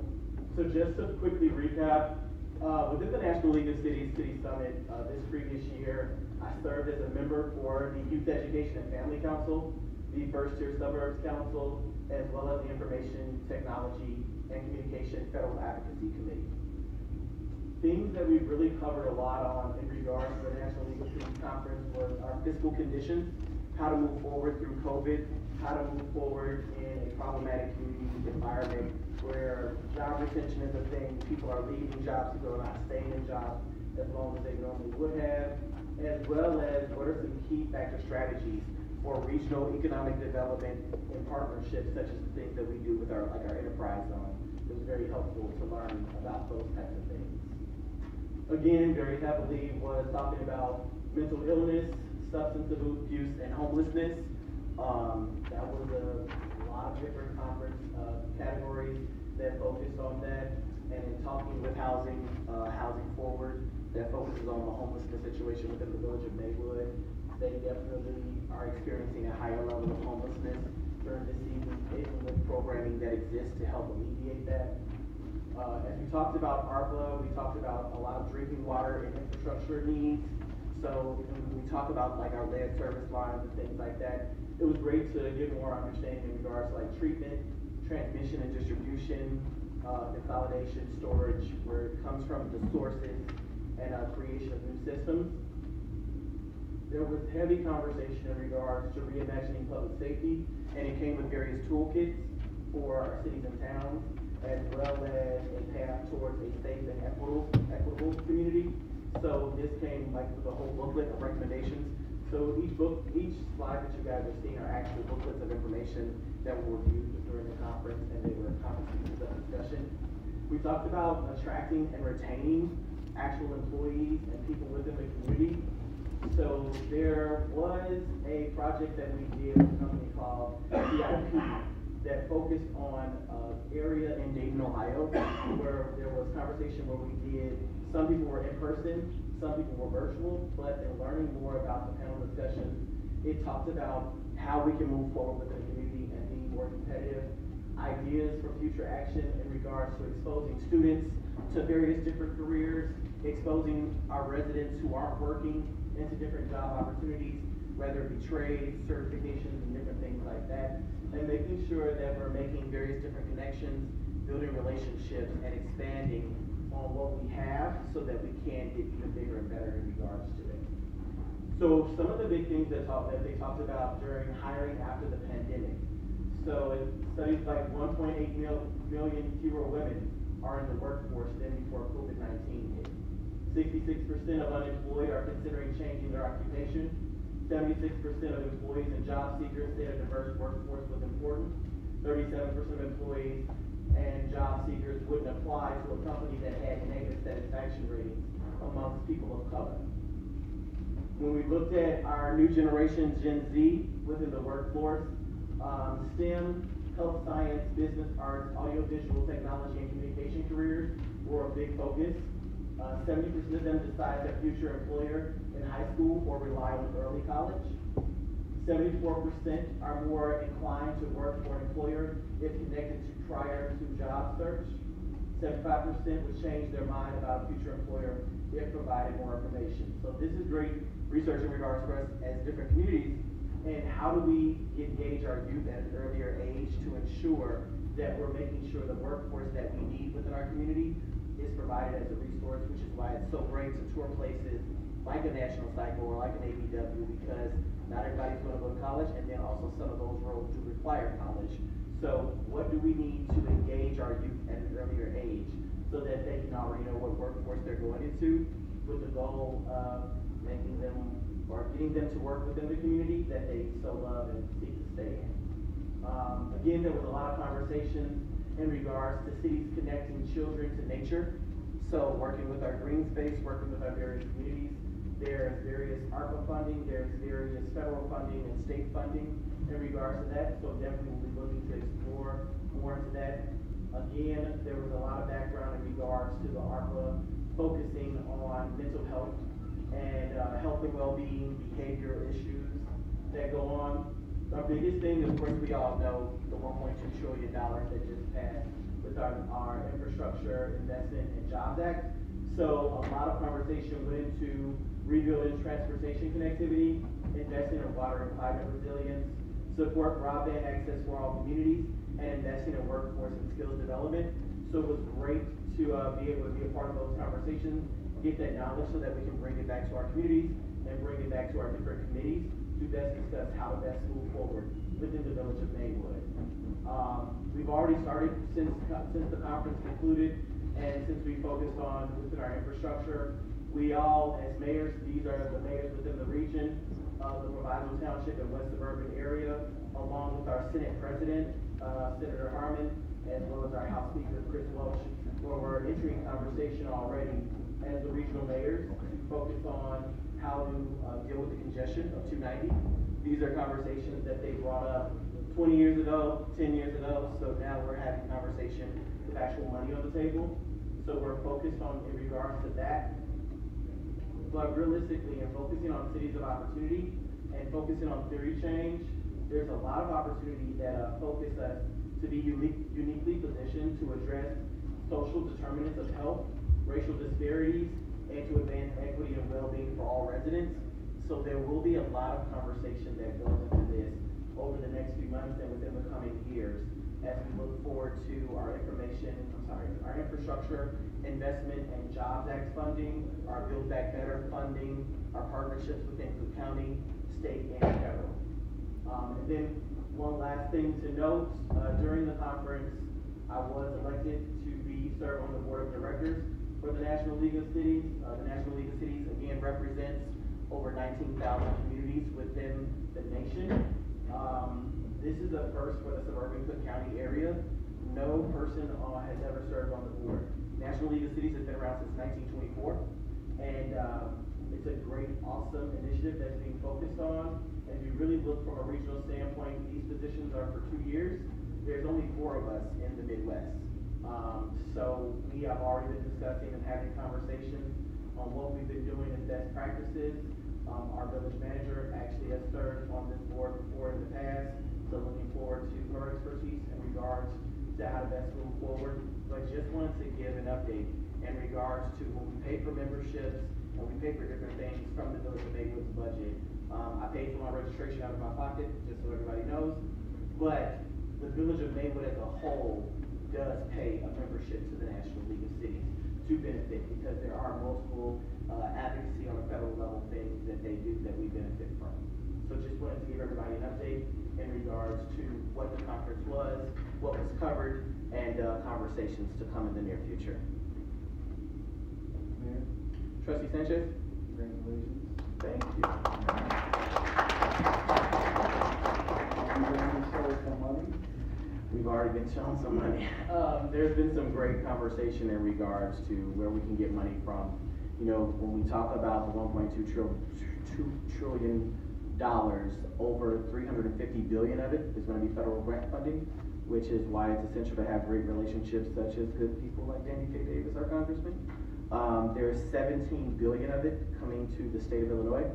So we've already been having a couple of different conversations in regards to what to be looking for, what's to roll out sooner than later. And then also there's money coming to Cook County, so we've been reaching out and having different conversations with Commissioner Johnson and his team about best things to do with that. So yes, the goal is to make sure that Maywood has a seat at every table possible, so that we can have as much resources as possible. All right, 10G, it's just discussion on the community calendar. So the 2022 community calendar is being provided. You know, we talked about this in the past of actually starting off the year with a calendar of information and activities that we know we'd be getting involved with, and so that we can mark our calendars earlier in the year. The thought process is to look over the calendar, see if there's anything that we would like to add or like to see, and what that would look like. But these are pretty much things that are concrete within the community calendar for what's coming in 2022. So if there are any recommendations, if there is anything else to be added, definitely looking forward to having that discussion and looking for best ways to service them. Mayor, Trustee Brandon. so we've had a lot of conversation in our committee pertaining to the calendar and being inclusive with it and more engaging when it relates to our citizens of the Village of Maywood. So we've actually developed a survey that we're going to put out to the community to gather suggestions from the residents as far as different events they may want to see. Based on our findings, we're going to then present that to the village board to include some of those events that we have identified from the community. And the calendar that we're talking about engaging, our citizenship with events and activities. This is, the committee, our committee is a starting place for it. So it is my hope that we will be able to do the work that we have been challenged and called to do as a committee, community engagement committee, and take the lead on this calendar initiative as a whole. So this is my hope that if anybody has any suggestions, whether it's staff or residents, that they would start there in regards to any ideas for community engagement, because it's the purpose of the committee. So I hope that we will work in that tangent in regards to the community engagement and communication. Okay. Looking forward to the survey and looking forward to the feedback, and looking forward to making sure when we give feedback and recommendations that we have funding sources for it. All right, 11, Village Manager Report Agenda. 11A, HRIS Civic.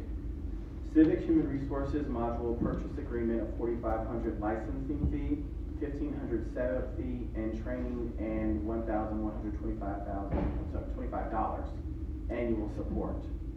Manager Wills Armstrong. Thank you, Mayor. I'm going to bring up Director Roseanne Bautista, who's our Human Resources Director. She has a very quick presentation.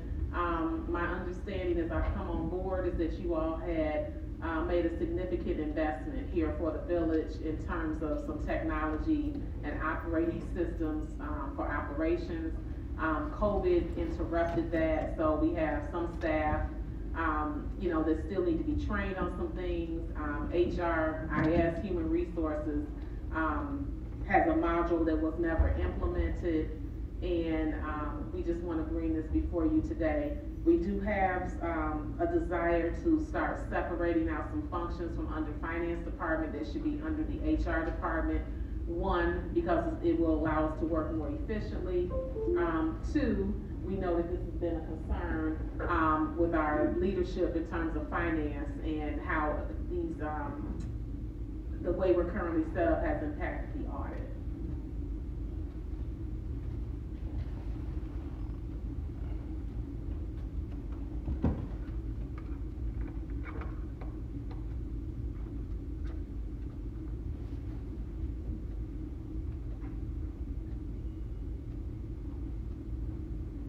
Good evening, everyone.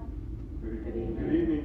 So, to reiterate what the village manager just said, there is an existing platform, which is Civic, that's currently being utilized by finance primarily. And, this is, this HRIS module, crucial to the production of my department, human resources, and it's also to track and manage employee data, such as sensitive information, their hiring information, their wage information, and to segregate duties between finance and HR. So it's my understanding that that is an audit point. So we need to re-establish our duties in HR and take some segments away from finance so those things can be separated. That includes the new hire information, benefits management, enrollment, verification of employment, paid time off management, and then that all goes to the importance of having those duties separated. So for compliance reporting is very crucial because we have to annually report ACA and EEO information. ACA is tied to the benefits, what the village of Maywood is providing the employees. If you ever get those statements in the mail that, says how many months you were covered by your employer, that's what we have to do. And then the EEO4 is a biennial data collection for basically like a demographic of an employee, so their gender, their ethnicity, what role they have, what job category they're in,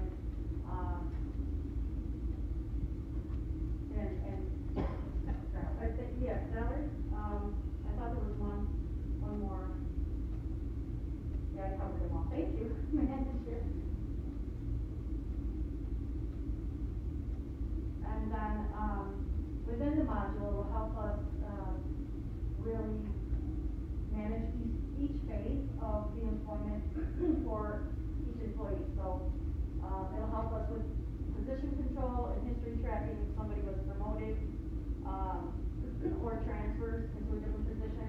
It'll also help us with performance management, so, annual reviews can be tracked in there.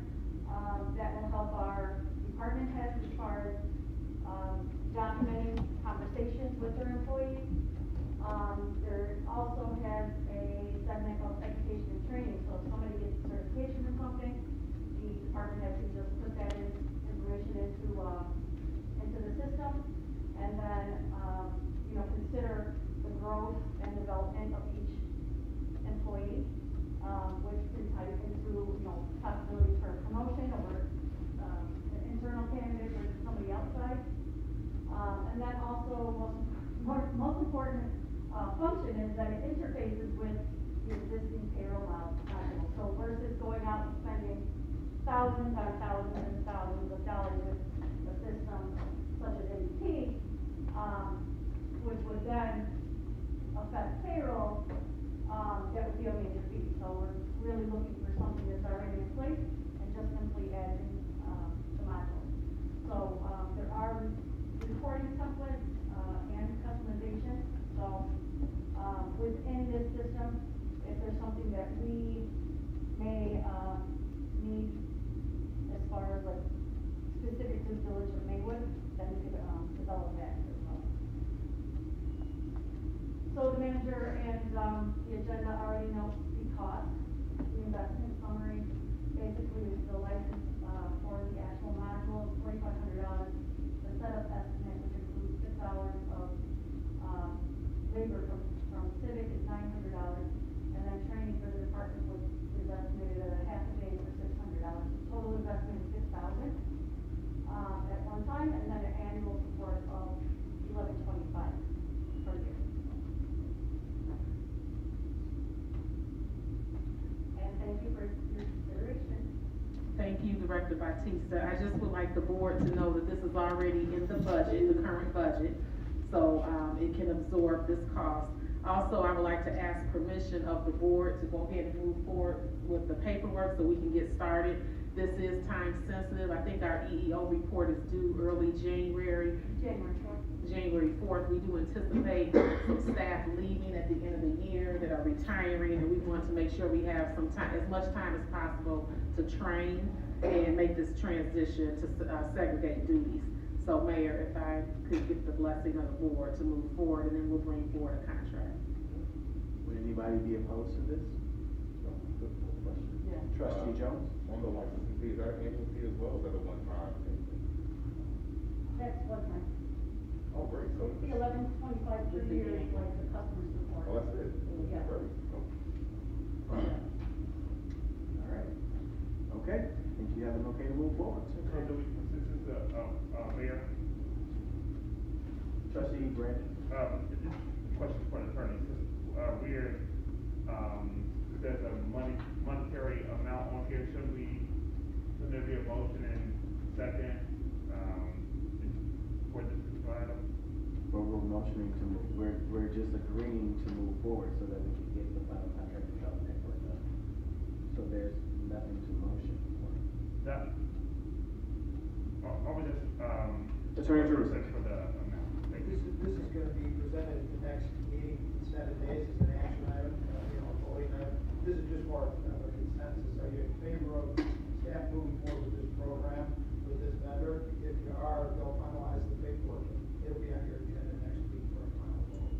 Hopefully, we can turn it around quickly. Yeah, I don't wanna make promises, but I'm asking permission, because of course it was over my threshold, my spending authority, to go ahead and move forward. You'd be ratified and approved with the next board meeting, if that makes sense. Yeah, that makes perfect sense. Thank you. All right, 11B, ARPA Engagement Package, PPT 2021, and ARPA Engagement Survey. Village Manager Williams Armstrong. Thank you, Mayor. So as you all know, we had some discussion, regarding the requirement for the Village of Maywood to receive $3.148 million. We've already received our first, allotment, which is close to $1.5 million, but part of the condition of receiving this funding is that we make sure that we have, community engagement. We know, like I said, that we have regular board members that come, sometimes about 25 or 30, and we wanna make sure that we have a more accurate reflection of the village.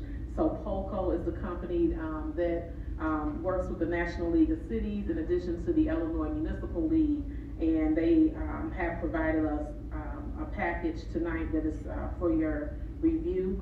It does reflect 20% discount because we are members of the National League of Cities.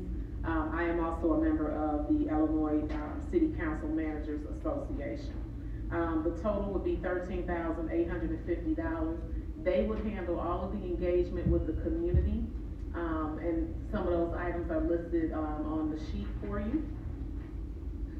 And that would include polls, surveys, demographic breakdowns, making sure that people who are responding are actually our residents, and some other information.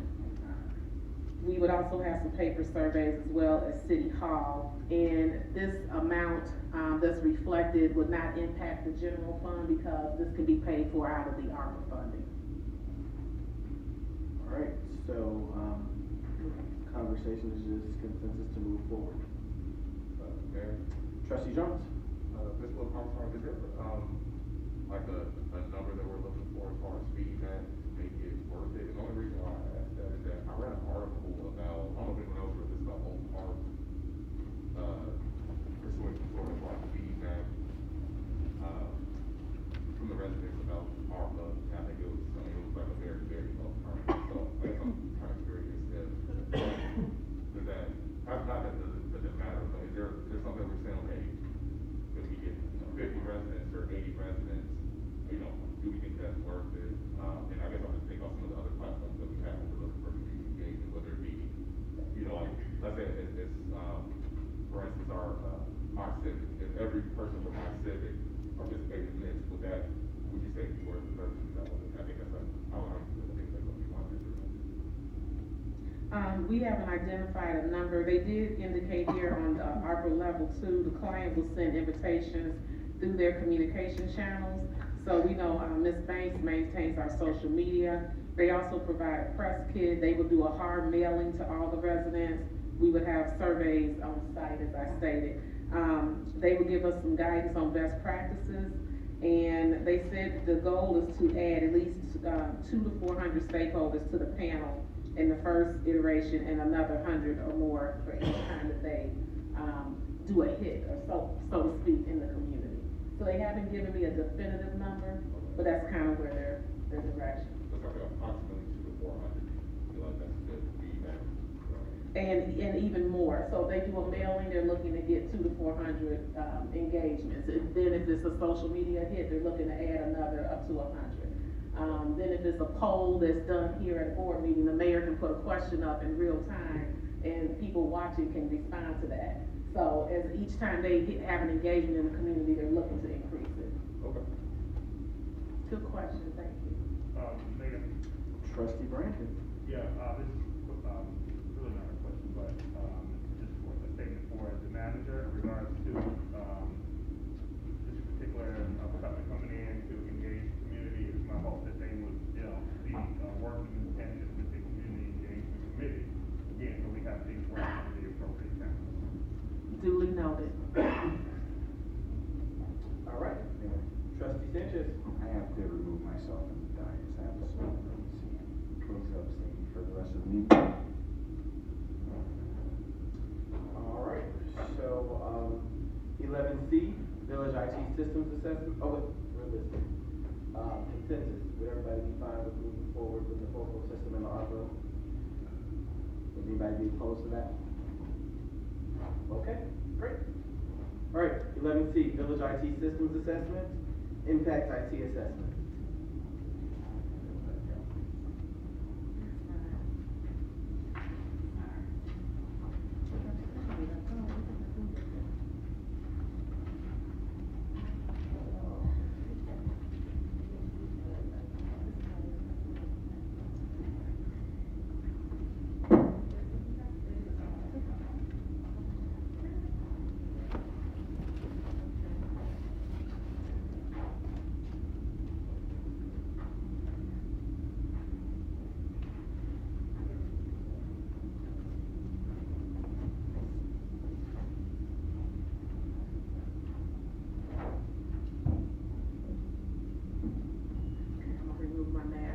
Thank you, Mayor. So briefly, I just want to start, we've had some conversations about the need for investment in infrastructure, and technology is infrastructure. So started an assessment which I've been keeping everybody up to date on with the company, Impact. This is kind of their map, in terms of their process, discovery and value proposition. They're looking for organizational challenges, defining the scope for future projects, aligning with key stakeholders and leadership. So I had a couple meetings with them. They came on site for their first on-site observation and analysis. They went to the police station and they were pretty blown away at what they saw at the police station. So I just want to be clear that we don't have a full assessment. They will be back on site. They are coordinating with Marvin. I want to thank Marvin for his cooperation in working with them. And they will be talking to every department head. I've provided their contact information for each department head, and also encourage department heads to have employees in the respective departments give feedback if they're on the front lines doing the day-to-day work and can speak to the challenges of the technology. So we are in the assessment phase right now. We'll move on. Some of the early insights that they detected from the first takeaway was that our physical environments have been neglected for a long time. The infrastructure is unreliable.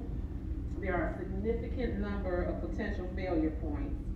Go to the next slide, Mayor. The cabling is very outdated to the point where it's likely a significant disruption to day-to-day operations. I think every staff person that's here can speak to the challenges that we have daily. I know our code department, probably about a month ago, buildings and code enforcement, 2 employees were down for 4 days. That is just extremely burdensome to staff and very frustrating for the residents because we can't get the work done that we're trying to get done. I came in yesterday, my email was gone. It's very frustrating, and we have people that are really motivated to work, and they're being hindered because of the technology. We have water damage. It's not a secret that the police station often gets flooding when we have heavy rains. It's happened since I've been here. It happened June 26th, actually the day of our workshop. So several of the officers the chief at that time ran out to the police station because it was raining heavily and flooding. Water is coming into the location of our technology. It's jeopardizing our infrastructure and the workspace. General best practices for installation and configuration have not been followed across many facets of this organization, and user issues are not addressed at the root cause level. It's been kind of like fix and move along. We've had, you want to move forward there, go ahead. They went into the room, there's paint that's peeled away from the regular water damage. There's tension on wires, supporting the weight, waterproofing, I think you're ahead of me. Trying to keep water out with a USPS mailbox. We'll go ahead. Well, you see the wires are just kind of jumbled. Manual backup procedure that requires someone to change out and separate the recovery drive from the physical location. They talked about on the right here, this Cat5 has been replaced by more modern technology, so this is outdated. It's not capable of providing the expected demand that the municipality has. Here on the top, there's pipe that feeds fiber coming in, so that's up here on that right there. Thank you, Mayor. From outside, that's an area where water is leaking. That's our fiber connection to the municipality. So if you think about that, this is the police station. Over here, number 2, you see power strips that are plugged into another power strip that's plugged into another power strip. Number 3, thank you, Mayor, for your assistance. Bubble wrap to protect the phone system. That's just not an adequate way of keeping moisture out and protecting the cables. And then on the bottom, they noted that there was a battery backup that's unplugged, so they don't know what the village invested in that, but it's not being used at this time. Next slide. Water-based fire suppression systems would all but ensure total loss of operation in this room. So our whole village, the whole municipality can basically go down. And I do want to note that, as I've observed and, talked to staff, the village, it's not sexy, right? Like investing in cables. That's not, something that gets residents excited, but it's such a need to keep residents safe. That's one of the things every resident talked about that I've heard from, that I've talked to and engaged with, that the board hears from, is public safety. This is our police department. We can completely go down. So, you know, we have not been designed in a way to be successful when it comes to our technology. The industry standard is to have one, IT person per 70 employees. And I think we're at about 175 employees, and we've had one. And we just added, you know, some very part-time assistants. So we just have not, we have not designed ourselves in a way to be, successful in this area. So as we move forward, I just wanna let you all know that we are continuing to evaluate the facilities. They're gonna be going into other buildings, the fire stations, talking with all the department heads, you know, interviewing the staff, and we need to figure out some plans for the future. But what I, you know, just wanna keep in mind, you know, Trustee Brandon talks a lot about the need for infrastructure. Technology is also infrastructure. And I just want you all to be aware that to replace this is going to be considerable. And I'm talking hundreds of thousands of dollars. The one positive, when I met with them, they indicated that there's a room actually outside here, over here, outside the, that used to, that housed the telecommunicators technology that also is extremely outdated. So we started having some preliminary conversations of maybe moving the equipment from the lower level of the police department into this room to get it away from the water and protect it. But I just wanted to level set, just kind of give you an update on where we are with the assessment. I expect a full report during January of 2022, and it's going to be considerable to replace this technology. The good news is that I believe ARPA will cover some of this. I'm exploring that, in the process of exploring that right now. But it's something that we need to do in order to be functional and to move forward. And when you talk about retaining employees, attracting employees, I personally lost employees from where I came from when we were having some technology issues. It's frustrating, and it's hard to find good employees if I want to keep them and make sure that the motivated people we have can get the work done that they need to get done. So I just wanted to put that before you tonight to make you aware and to let you know that this is a considerable investment. And as we work with the financial committee, I think this is something that we definitely need to consider when we start looking at the upcoming budget for fiscal year 23 and also the ARPA spending. Thank you, Mayor. Perfect, thank you so much for that update. Definitely this is one of the great things about dealing with like National League Cities and having these conversations. There's billions of dollars, over $66 billion specifically for like broadband infrastructure, different things like that, to update your systems and do things. So looking forward to, again, healthy conversations to make sure that we get the funding that we need to move forward in a positive direction. Trustee Brandon.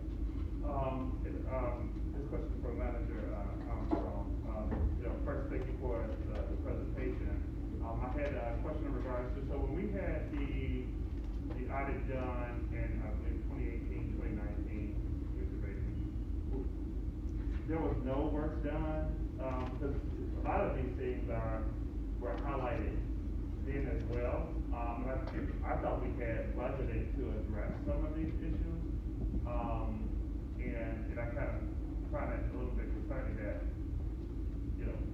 none of these items were touched on at all. So if you can enlighten me a little bit on if anything was done off the list from 2018. I know we had a consultant come in to do a full-blown audit then as well, and it don't sound like anything was checked off the list. I am not clear on what you all approved or what you did since that 2018 audit. What I plan to do is put that 18 audit before you with this audit once this is completed, so you can see a comparison. My understanding, as I work with Director Satchel, when we start having conversations to set the budget, the process is to meet with all the department heads, and you say, okay, Willis, what do you need for resources? He may say, I need 3 police officers, I'm gonna need, 5 squads, I'm gonna need blah, blah, blah. My understanding is that wasn't always communicated under that department. And I think part of the challenge is that, once again, you have one person that's trying to take care of 175 people. And so there's not a lot of time to kind of plan and be strategic and those types of things. Director Satchel, is there anything that you can recall, because I know you had a copy of this audit too, we talked about it a little bit, that was done out of the 2018 audit, based on the findings? So, a big part of the findings too, was centered around accountability and making sure that direction was given to IT. And that's a lot of what was done, because at that point, that analysis did show that more money needed to be added to IT, but there wasn't much brought forward from IT. So the only thing that, we actually did was to try to have a committee to meet with IT to kind of, try to map out some things. I just think there was a lot of personality things that got in the way, and there was no one really, overseeing progress of that. But there wasn't any extra, spending, in the budget for those items. Just on the local, like, computers and laptops, but not the total infrastructure. Thank you, Director Satchel. So again, Trustee Brandon, what I'm looking to do is bring forth to this board the 2018 audit with the 2022 audit, that'll be ready for you, probably at the end of January, to bring that forth so you can see a comparison. And then there'll be some recommendations moving forward. But I'm looking to be strategic in terms of how we deal with technology. If we have 50 computers that need to be replaced, what's our 5-year plan? What do we need to budget each year to do that? That's more of the direction that I'm looking to go in. Thank you. You're welcome. All right. 12, Village Attorney Report, Agenda Item 12A, Opioid Litigation, National Settlement Agreement with certain opioid distributors, McKesson Corporation, Cardinal Health Incorporated, Omnisource Virgin Corporation, and Johnson & Johnson, Janssen Pharmaceuticals Incorporated, Ortho McNeil Jason Pharmaceuticals Incorporated, and Jason Pharmaceutical Incorporated. Attorney Joseph. Yeah, in your, separate, there was a confidential memo in your packet that relates to recommendation from your, class action, attorney, the Allison Law Firm. They have made us aware that there's another national settlement out there, for the village to opt into. This settlement involves the opioid distributors and manufacturers that, the mayor indicated. We already opted in to the one, back in October, the other, settlement, program. This one involves a $22.7 billion settlement, which Illinois is going to receive approximately 3.3% of those funds. Not all of it's going to Maywood, unfortunately, but it'll be allocated among the communities that do participate.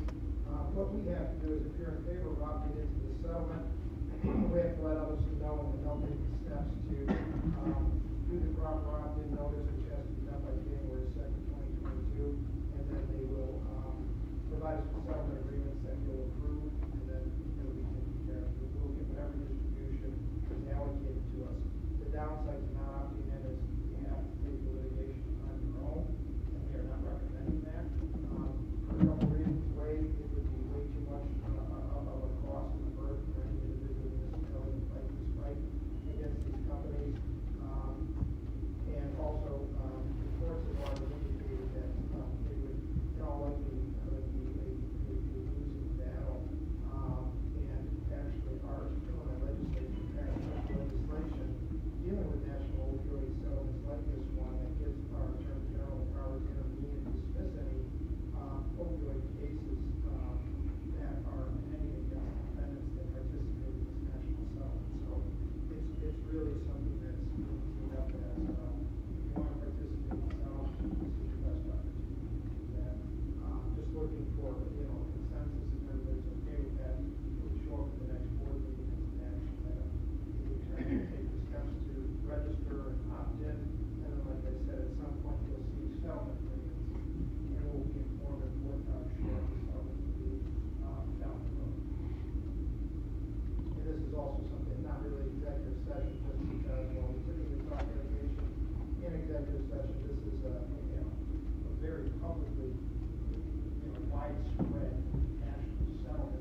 everybody be in favor of moving forward with adopting it? Would anybody be opposed to it? Okay, we'll move on to 12B, amendment to Open Meetings Act for review and approval process of closed meeting minutes effective January 1st, 2022, with a cover memo dated December 1st, 2021, from Clanthorpe Jenkins, LTD. Attorney Trucy. Yeah, this is just a quick update to let you know the Open Meetings Act was amended over the summer to tweak what the village's, every public body's obligation is to review and approve their closed meeting minutes. The old statute used to say we were obligated to do it semi-annually, in other words, 2 times a year. The new language says every 6 months or as soon thereafter, as is practical based on our meeting schedule. So I'm recommending no change to our schedule. We've always tried to approve your closed meeting minutes every January and every July. The January meeting, we look back at July to December, do a full year review, approve those in January, and then in July, we always try to do a look back from January through June, and do a mid-year or half-year review. I'm recommending we use the same documents, the same resolution, the same process. I'm just letting you know that we tweaked the act a little bit. If we stay on that January and July schedule, we do satisfy the 6-month period that's in the extension. So just kind of an update more than anything, but I wanted to make sure you're there. That's all I have tonight. Perfect. Thank you, Attorney Trucy. All right, 13, trustee committee reports. So for fiscal accountability and government transparency, Chairman Jones. Thank you, Mayor. I'll attempt to be brief. So I did pass out a memo related to our fiscal accountability and government transparency recommendations, and then after that, I kind of just called out some items that we'll be discussing, or just topics that we plan on discussing in areas in which you should anticipate further recommendations in the future. So before I start, just so everyone knows, our standard meeting time is Monday at 5:30, every third Monday, of the month at 5:30. So if you would like, you're open to attend. So I will list our recommendations, and if there's any feedback, let me know. So our first recommendation comes from a discussion with the Coalition for Spiritual and Public Leadership. So they've also come to our board before, so this isn't anything new. Here's our recommendation. We call it out in 3 parts here. A would be to absorb the Smart Routes program for fiscal year 2022-2023, and then 2023-2024. And so that's based on our understanding that now it's in the pilot stage, being housed by a different entity. And so after that pilot stage, my understanding is that whether it be the township or I believe it's the township, maybe it's District 89 now, is looking for individual communities to absorb the programs after the pilot stage. And so our goal is to absorb it, is my understanding.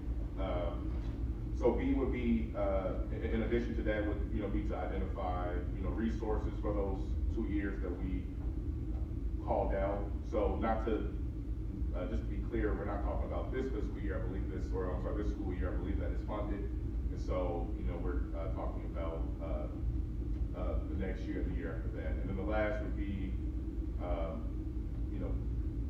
we would like, or this is speaking on behalf of CSPL, we would like to be included and made aware of village community safety and policing initiatives, especially if it deals with the Smart Routes program. So that was our first recommendation. 2, I won't spend a whole lot of time on. It was a 0% levy increase. And then last would be, if you've seen your packet, it was the breakdown of the Maywood Fest 2021 revenues and expenditures. So I'll allow the board to look at that at their own time. I believe the thought was that if there was any resources available afterward, that would be put toward the community engagement fund, if I'm not mistaken. So I guess the recommendation would be the remaining balance as a 283.27 won't be adopted as a completed report, but then also that we would put the remaining funds to our community engagement fund. So I'll stop there with those 3 recommendations. Let's see if the board has any questions. Does anyone have any questions? Well, I'll say, in regards to the first recommendation, we have the Crisis Management Public Safety Collaborative. That's all of the governing bodies within the village of Maywood that are working together in regards to safe routes, smart routes. The program is funded. They are actively working on it. The township provides funding for it. The school district provides funding for it. The village of Maywood already provides funding in regards to safety officers.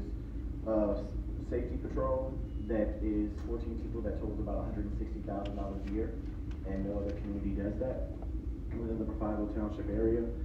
So right now it's really still working more in partnership with the Community Safety and Police Accountability Committee, as well as the collaborative with all of the governing bodies to come up with best way. I think we've moved past the pilot aspect of it because we're looking at the schools within Maywood as well as the schools within Bellwood. That's why it's more so in the township aspect. Multiple grants have been identified as ways to apply for and fund this program. So I would say, I think it's a little premature for a recommendation to absorb costs that are already within the township's budget for 2022 and 2023, as well as 2023 and 2024. And that's already in the budget for School District 89's 2023 and 2024 budgets as well. So I would say, right now, the Crisis Management and Public Safety Collaborative have done 2 community meetings. We did community surveys and had 2 meetings. So right now, what we're looking at is to provide those recommendations and updates of what's been going on within Crisis Management and Public Safety. Work within the Community Safety and Police Accountability Committee so that Trustee Peppers can come back with his recommendations of all things encompassing public safety. So I think it's a little premature recommendation when there's active work being done in regards to funding and ensuring that it's not a pilot program. Other than that, thank you for the recommendation in regards to the levy, and it was a great Maywood Fest, and we didn't use any. We raised over $85,000 in cash and a lot of in-kind contributions, so I think it was a great experience. Trustee Jones. Yeah, I just want to clarify, as far as the funding sources are concerned, just to clarify what I meant by that recommendation is that, so we can identify, so whether, we identify another entity to, support this, but I guess the tone of it was that we were gonna ensure that it was gonna be funded, whether it be through grants or it be through other entities, but if not, we wanna make sure that it doesn't, like the program doesn't happen. So, I guess the tone was that, we, just are prepared, and I know there's just resources that are coming down the pipeline. So again, the recommendation, whether it's we're funding it ourselves or someone else is funding it, whatever kind of comes out of that, my tone or the recommendation from the committee will be just that we make sure that we support the initiative going forward. Last thing, just so you all know what we're discussing in our committee. We just mentioned ARPA funding and some of the village uses for it. So we've mentioned IT, like I said, also, goes like the broadband space, we talked about tourism, and COVID, just things that are, to get over this COVID pandemic that we can use those monies for. So I look forward to those discussions. Trustees, you're definitely invited to, come out. I know we talked about having quarterly meetings about this, and so I think this would be a great way for us to potentially, hash out any discussions that we have about this at those meetings, so, we're not, beating a dead horse. Potential amendments to our current year village budget. Our village manager has talked about there's things, whether, that we, went on and to support that wasn't originally in the budget, or items where we, maybe we haven't, utilized those funds, so we're gonna be looking for creative ways to, make those amendments as needed. Departmental budget review will be happening, early Q1 2022. Build Back Better preparation. This is just kind of, speaking to the infrastructure bill that was just recently passed, and just make sure the village is just prepared, whether it be whatever information we need to get out to our state or federal employees. Just make sure we're on top of that. Whatever information that we need. I know the mayor has mentioned a number of $180 million worth of items. So, right. So, whatever we have to do in order to make sure that the people that are going to be making those decisions to disperse those monies that, we understand what they need from us in order to move forward. And then, lastly, we're just working with, our ordinance and policy committee, just to work on different agenda and board protocol, items. And it's just kind of related to, the experience we just kind of get this on the agenda. Just think about this different policies outside of the agenda and board protocol that we can help to just make things more transparent about how we get things on the agenda, a gamut of other topics too. So, that is it. All right, thank you, Trustee Jones, for your report. Manager Rose Armstrong? Yes, thank you, Mayor. I just want to caution the board, as the village manager who is responsible for presenting you all a budget every year. One, I would caution you of, committing yourselves into funding things into future years.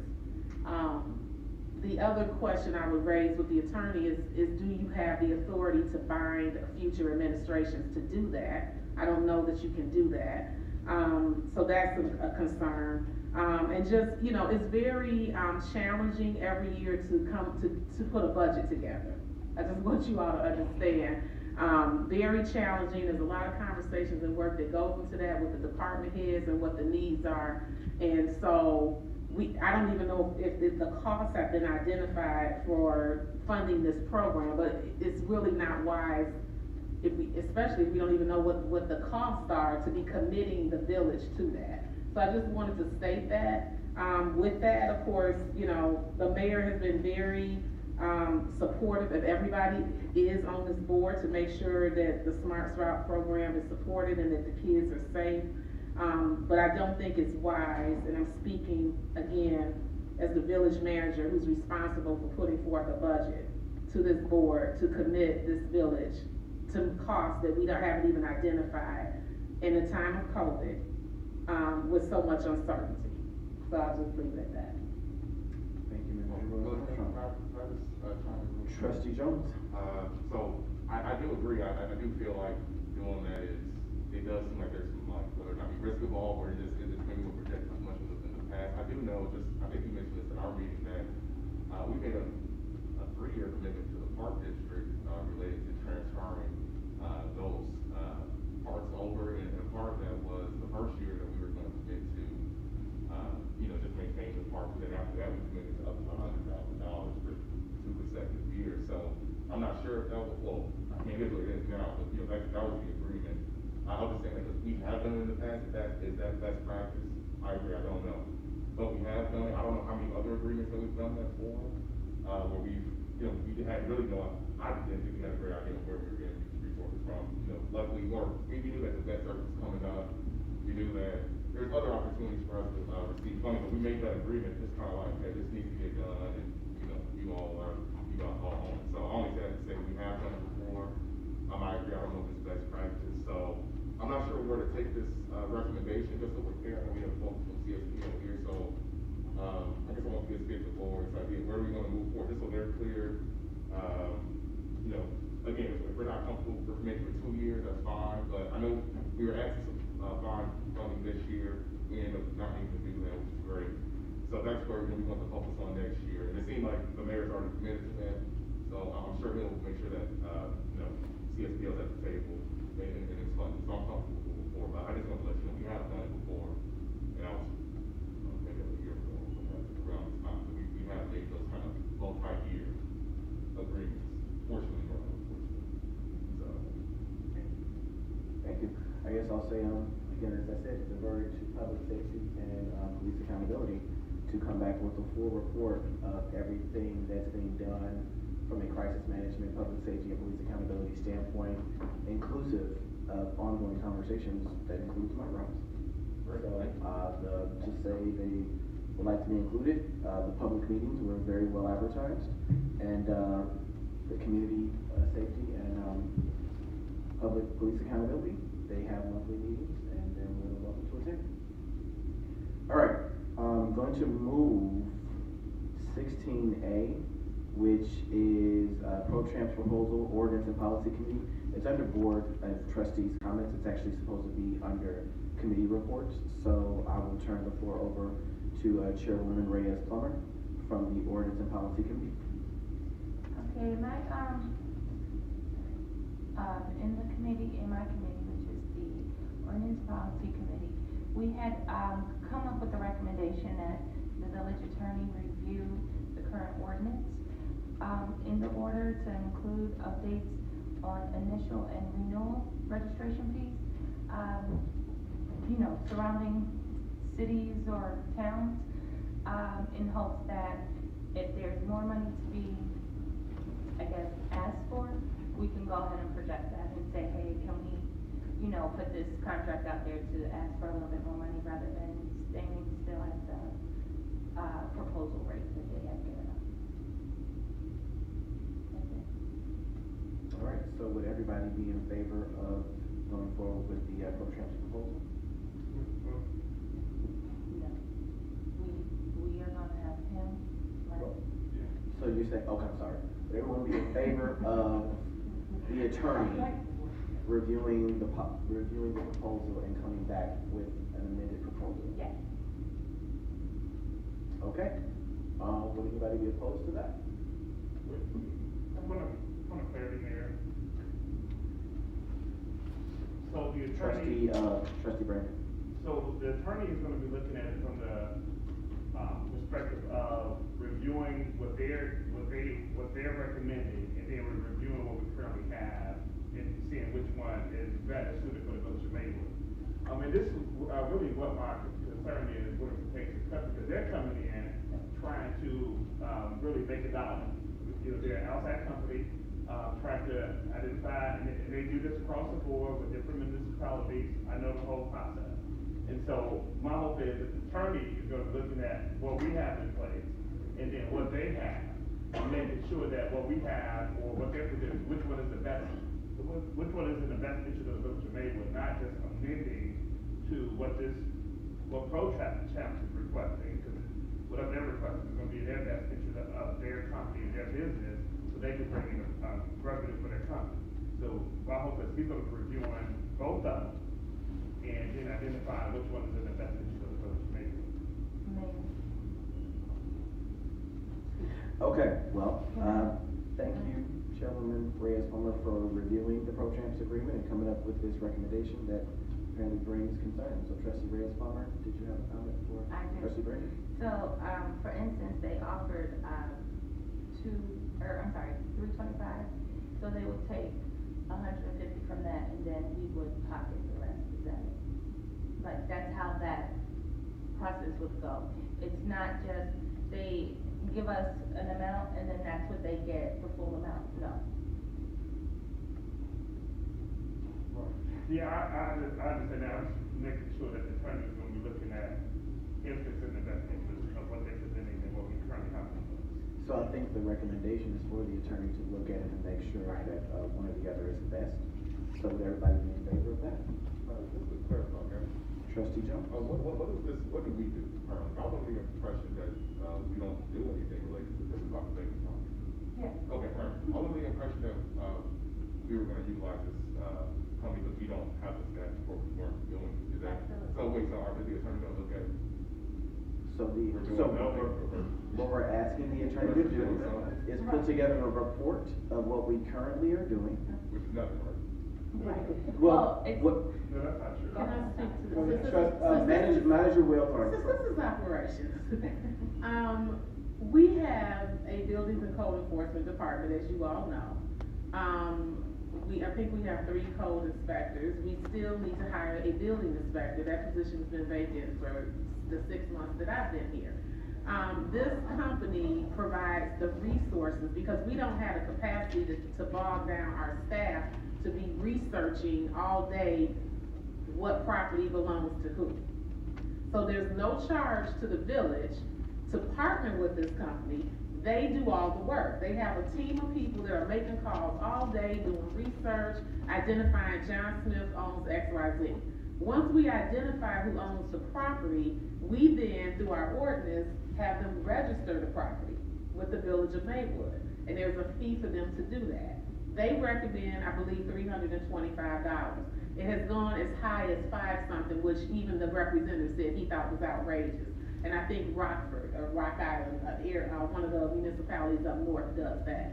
I recommended $350. So they would keep the $150 and the village would get the $200. There's no cost up front for the village. Whatever they collect, they cut us a check I think it was every month, or maybe every quarter. We would get a check from ProChance. So it's not that staff aren't doing it, we just don't have the capacity to have staff researching all day properties. And it's just another resource and tool for us to be able to get a handle on properties that are abandoned, that are vacant. I'm looking at it as a safety strategy to support our police department and the work that Trustee Peppers is doing in his committee. It's just another tool for us to be able to get a hold on these properties. It does generate a revenue source, of course, for the company, but it generates a revenue source for the village, and we aren't doing anything, they're doing the work. So there's no loss to the village. Also, as an ancillary revenue stream, when a property owner is identified and they pay their registration, if they're not keeping up their property, now Director Duncan and his team can cite them for violations, which gives us a secondary revenue stream. So I don't think there's anything I thought the attorney had already looked at this, spoke with Stan, we already went through this process, so. If that answers your question, Trustee Grant. No, so. That was my question. I'm sorry, Trustee Grant, I'm sorry. I just want to make sure, I just want to understand the alternative of this is what we're doing now. It sounds like we just answered it, like, we don't have the manpower. We don't have the manpower to have somebody sitting at a phone or at a computer all day researching who this work is. So I just want to make sure. So I'm just trying to get. What your recommendation was. Yeah, my recommendation is that you all approve it and that, you set a fee for $325, $350, whatever you feel comfortable with. I recommended $350, and then we move forward to get this in place. Wait. To help build. So this was sent to Siobhan, Trustee Plummer's committee. Yes. To net and vet. Yes. And after they netted and vetted or reviewed, what they need to review, they came out of their committee, and then their recommendation was to have the attorney to further, review, the policy to ensure, that it was in the best interest of the village, for the good comparison between what we have currently and what they have. Is that accurate? Yes, really quick statement, comment. Trustee Reyes. When coming up with this recommendation, we came up with this recommendation prior to, the lawyer taking a look at it and doing his own research. So right now, honestly, we could probably just say, yes, we can move on if we all agree. Because he did the work already. The work is this done. But this was my recommendation prior to him already doing the work. Okay. So, because it didn't come to the council now. It's been a while. Right. Attorney, can you comment? Attorney Jerusik.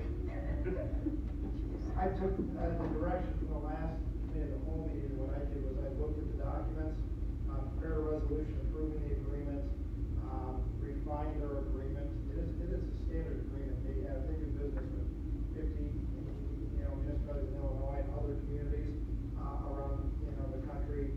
I'm familiar with them. I'm not an advocate for them, but I do know there's probably about 8 KTJ clients that have them and renew with them.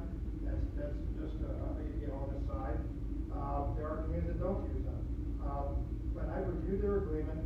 I've updated it to things that if you want to go to do business with them, the agreement's ready to do that. They had an ordinance that they wanted us to update. I've done that, and I've updated that to meet their, to meet their program. When we talk about just kind of some cost comparisons, right now, if you look at the ordinance, our current registration fee, we have a registration fee of $250, a base registration fee, and then if people don't pay on time, there is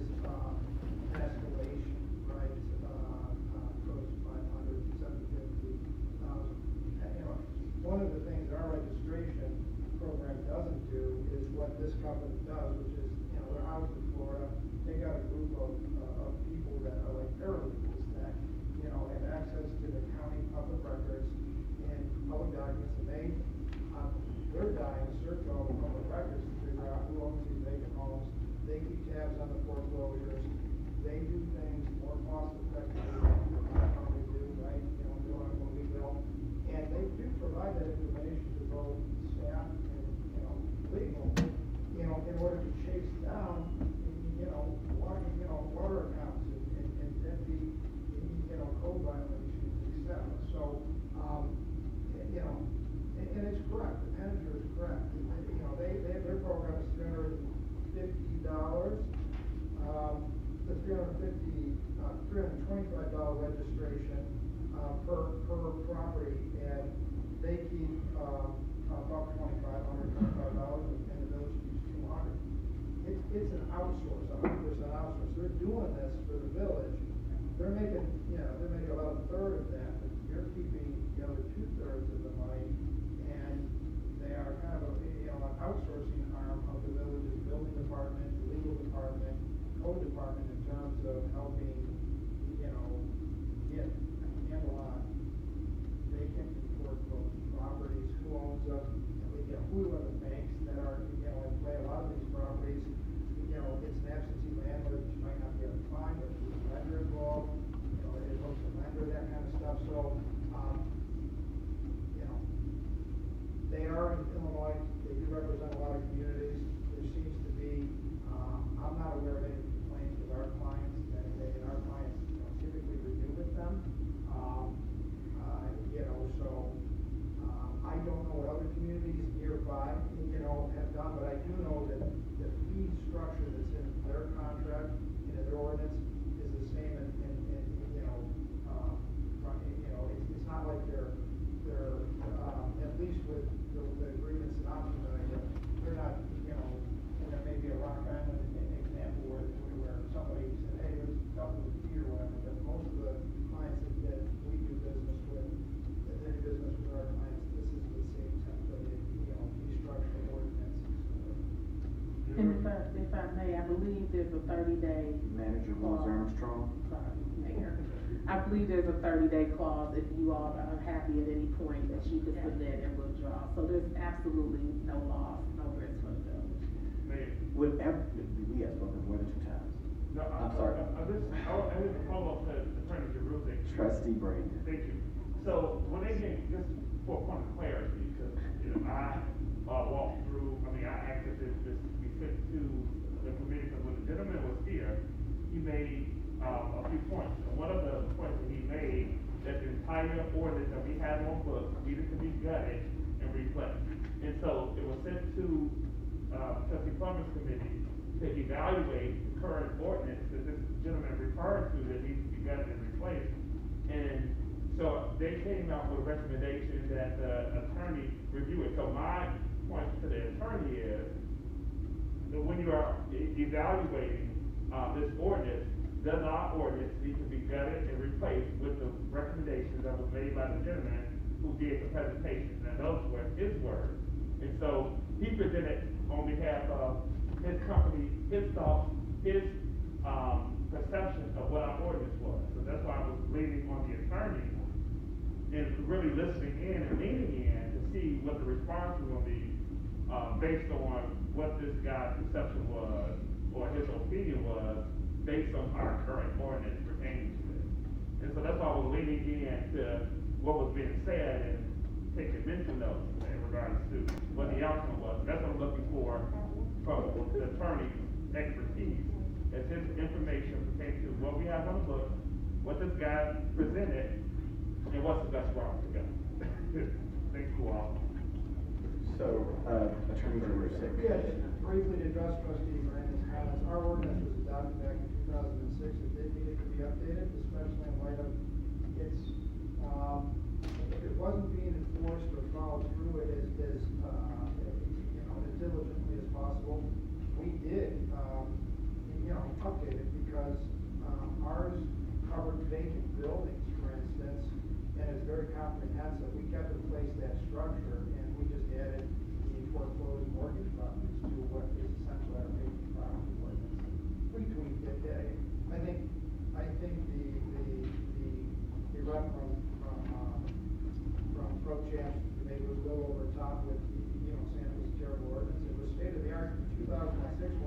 It did need to be refined, but it was a program that again, wasn't, exercised to its fullest by the village, and it really only picked up half of what people are doing now. We had a vacant property registration program on the books. We now, have updated it to include the foreclosed, property. So it's a better ordinance, and with, it was due for a refresh, and now it's got it.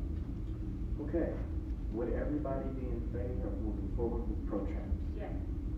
Would anybody be opposed with moving forward with ProChamps? No. I have one no. Would anybody else not be in favor of moving forward with ProChamps? Okay, we're going to move forward with ProChamps. All right.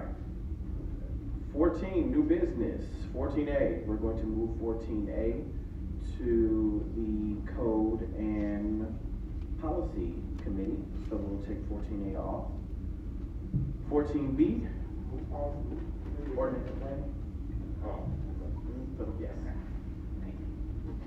14B, discussion and recommendation of ordinance authorizing condemnation of public utility and sidewalk easement on property at 600 South 9th Avenue with the cover memo dated 1st, 2021 from Clynthrop Jenkins, LTD. So, you guys have the ordinance amending paperwork within your board package. Does anybody have any questions in regards to it, or would anybody be not in favor of it? Okay, so would everyone be in favor of moving forward? Please show me yes. Shake of the head, raise the hand. Okay. All right. 14C, discussion and recommendation of rebuild downtowns and Main Streets capital grants application and Fifth Avenue and Lake Street Business Corridor with cover memo dated December 1st, 2021 from Village Engineer Peter Hansen. You all have the memo of the rebuild downtowns and Main City capital grants application, focusing on Fifth Avenue and the Lake Street corridors for business revitalization. Would everybody be in favor of moving forward with focusing on this grant application, looking specifically at Fifth Avenue and Lake Street as a business corridor? Maybe. Trustee Brandon. I'm gonna have to discussion more, because there's some specific, things that was in it, I had some. Absolutely. Well, that's what I'd actually is, everybody.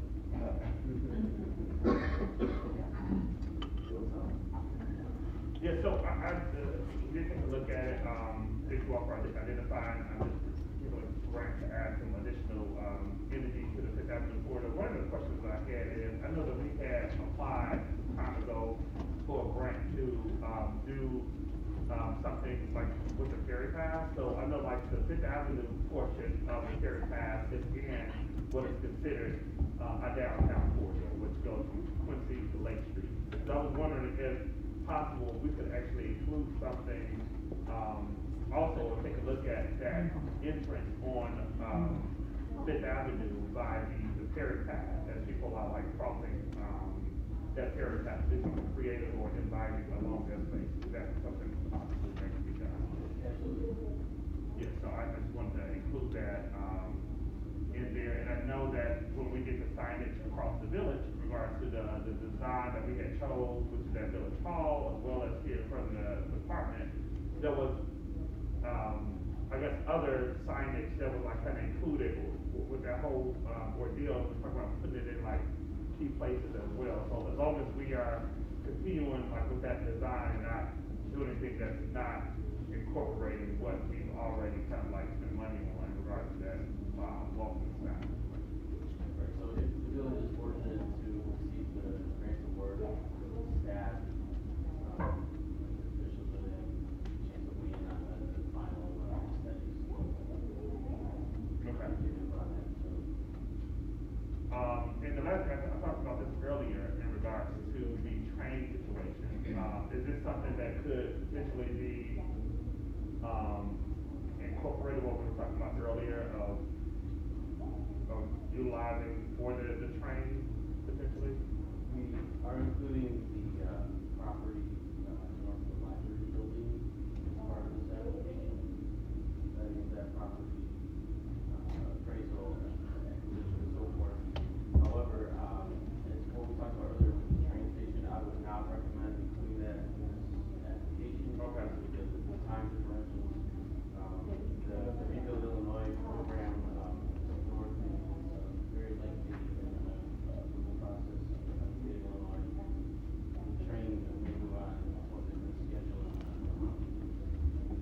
Okay, yeah, my question I was reading through, thank you.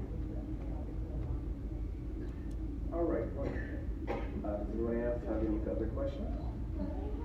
So would everyone be in favor of moving forward with Fifth Avenue and Lake Street Business Corridor as a focus for the rebuild downtown Main Street capital grant? Yes, yes, yes, wonderful. Thank you so much, Bill. 14D, discussion and recommendation of Maywood Police Department proposal. 14, renewal of Vera Mobility Services Agreement for fiscal year 2021 with a cover memo dated November 29th. Police Chief Elijah Willis.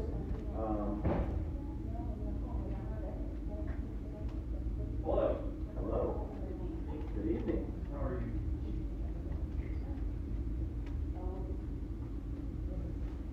So the reason we're here is Vera Mobility used to be known, some of you may remember it as American Traffic Solutions. And we have been your red light camera vendor since actually contract 2009, which I think Mr. Cooper was involved in back then. And so we have periodically appeared before you as contracts were coming to an end. And last year, the chief decided to do a one-year agreement.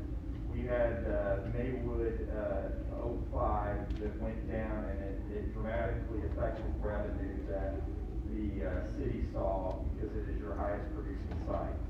And so we did it 1 year, but there is contract language that allows it as long as both parties mutually agree that we can extend it. So what I'm seeking today, just the short and sweet of it, because I was given 5 minutes, is some direction from the board on what you'd like for us to have discussions with your village attorney about to get, so we can start sending paperwork back and forth to get something in front of you all. And there were two really amazing stats for me that were very rare for Maywood, in my opinion. Your recidivism rate, meaning people who get one ticket on your program, they only, I think I'm saying this, I'll use the right picture. A little over 5% end up with 2 tickets. So, and the reason this is important is 91% of the tickets that are issued are to non-Maywood residents. So it's people coming through your community, choosing to violate the law. We're changing, and then when they come back through, only 5% of them are getting a second ticket. So they've changed their behavior in your community and keeping your people safer. And so it just really astounding outcomes. And Vera Mobility is the largest photo enforcement provider in the country. We recently acquired Red Flex. We just put River Force has just signed a 5-year agreement with us. We're putting their system in. So I'll stop there. I think my 5 minutes is up, and I'll be happy to answer any questions. Chief Willis, what exactly are you recommending? I see the memo, but it doesn't say like. So this was brought to the Valley last year, right? Like Mr. Man said, this is for renewal for 1 year in reference to the red light camera. There's a lot of stuff like this actually came out in 2009 for the red light camera that came about. So as of right now, it's just more of a renewal process that we're looking at in reference to the program that's the red light cameras, and that's what we're going forward with this. Well, are we doing like a 1 year or are we looking for longer? I would say stick with the 1 year, so we can just reassess it every year. It expires December 31st. That's correct. All right, so would everyone be in favor with extending the contract for 1 year? Trustee Peppers. Question I have is, the locations. Can you please advise the locations? Yeah, I mean, that's the answer. Yeah.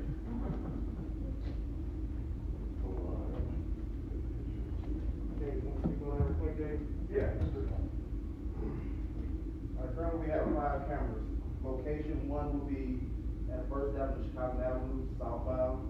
Second location will be at First Avenue and Washington Boulevard, southbound. Third location will be First Avenue, Washington, going northbound. Fourth location will be First Avenue and Harrison, going southbound. And the final location will be 9th and St. Charles, going eastbound. And it's important to point out that at one time, you actually had 9 cameras. There was an expansion under Manager Barlow, and that actually affected your finances pretty significantly because some of those sites did not pay for themselves. So we actually restructured our agreement with you all, agreed to take those down, and improve the overall health of your program.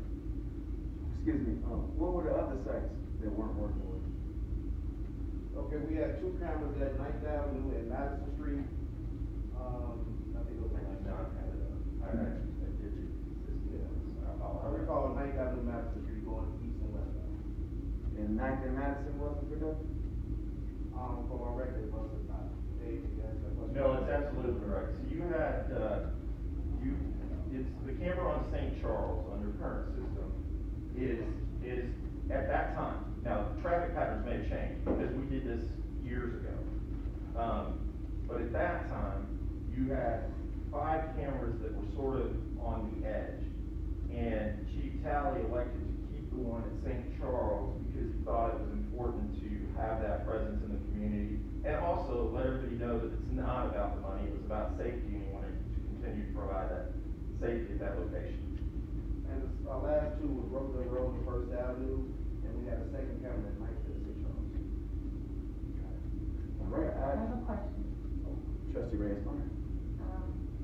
So, would there be another analysis if we go ahead and decide to move forward and extend this? Would we say that, maybe some areas aren't significant anymore, or? Yeah, so what would happen is, if you want to enter into a 1-year and we work together and sort of take a relook at Maywood and see if there's something else to be done. Now, I will be candid with you. We will not do a 1-year agreement if we expand your system, because the way this works is the village is out no money for this system. We make all the capital investment. You all have seen about $1.2 million in revenue over the time that you've been with us. And so we're glad that it worked out that way. But we're happy to redo that analysis, but I can tell you that we would probably come back and ask for additional time. I have a question. Trustee Peppers? If you ask any questions to anybody else, not suddenly It's public safety. You came in public safety? I just wanted to know that, in reference to Ninth and Madison, do we have access to any statistical data, traffic analytics? Oh, absolutely. Okay, so I would like to see that and then assess if we could bring that back, because I believe that Ninth and Madison is quite viable. So, we will definitely, we'll finalize what we're doing, but honestly, we have what's called a site location survey, and we can run all of your intersections, and we can provide all that data to you. All right. Would everybody be okay with moving forward with a 1-year contract? Anybody would be opposed to it? Wonderful. Thank you so much. I think all we'll need then is something from the village signed by the mayor stating that you agree to take what's already auto built into the contract, and then I'll get it to me and we'll fully execute it on my side when we're done. Looking forward to you guys talking off All right. so that we Sorry can about get that done. Thank you so much. Have a good evening. Looking forward to moving forward. I just want to say, I'm a trash man, but. Okay. That was easy. 15, old business items. 15A, discussion and recommendation of resolution approving an intergovernmental agreement by and between the Village of Maywood and the Metropolitan Water Reclamation District of Greater Chicago for the design, construction, operation, and maintenance of Van Buren and Fifth Avenue Storm Relief Project in Maywood, Illinois. Cost sharing for 2021 I-290 Corridor Stormwater Relief Project. Note, the agreement is attached to the resolution as Exhibit A, formerly known as the 2021 I-290 Corridor Storm Relief Project, with a cover memo dated December 1st, 2021 for KTJ.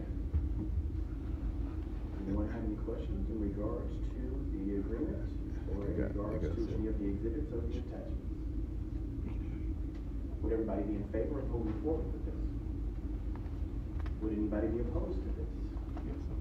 We will move forward with this. 15B, discussion and recommendation of Access to Health Housing LLC project memorandum dated December 1st, 2021 from Clarence Jenkins and with attachments. So, we have the Access to Health and Housing, different attachments for the projects and how they're moving forward. You have the cover memos in regards to that. Does anyone have any questions in regards to the projects that are currently taking place?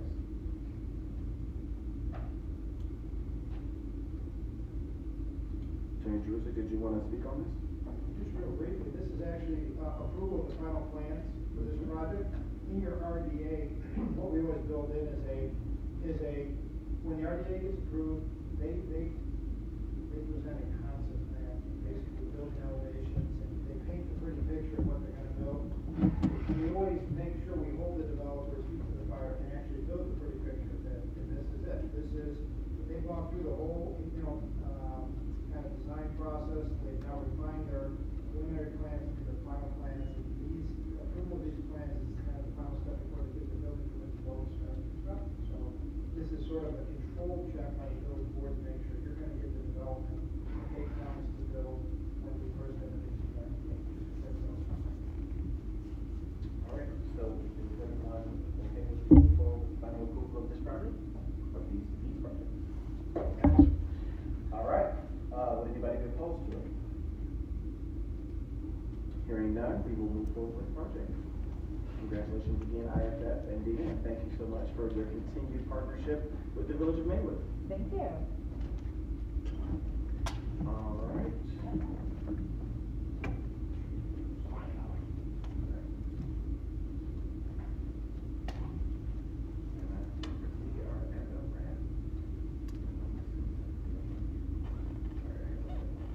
Okay, for information purposes only, okay, so, I'm sorry, 16 Board of Trustee comments, we move that over to Pro Champs. 17 for information only, 18 closed session, meeting session. So we need to go in for 18A, pending litigation, 18B, probable and imminent litigation, and we don't have anything for C. Okay. The appointment, employment, compensation, discipline, performance, or dismissal of specific employees of the public body. 18D, purchase of lease of rental property for the use of the village.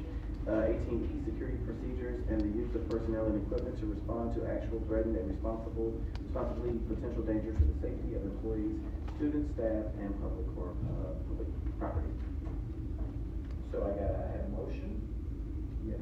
Trustee Peppers. And we had a second from Trustee Brandon.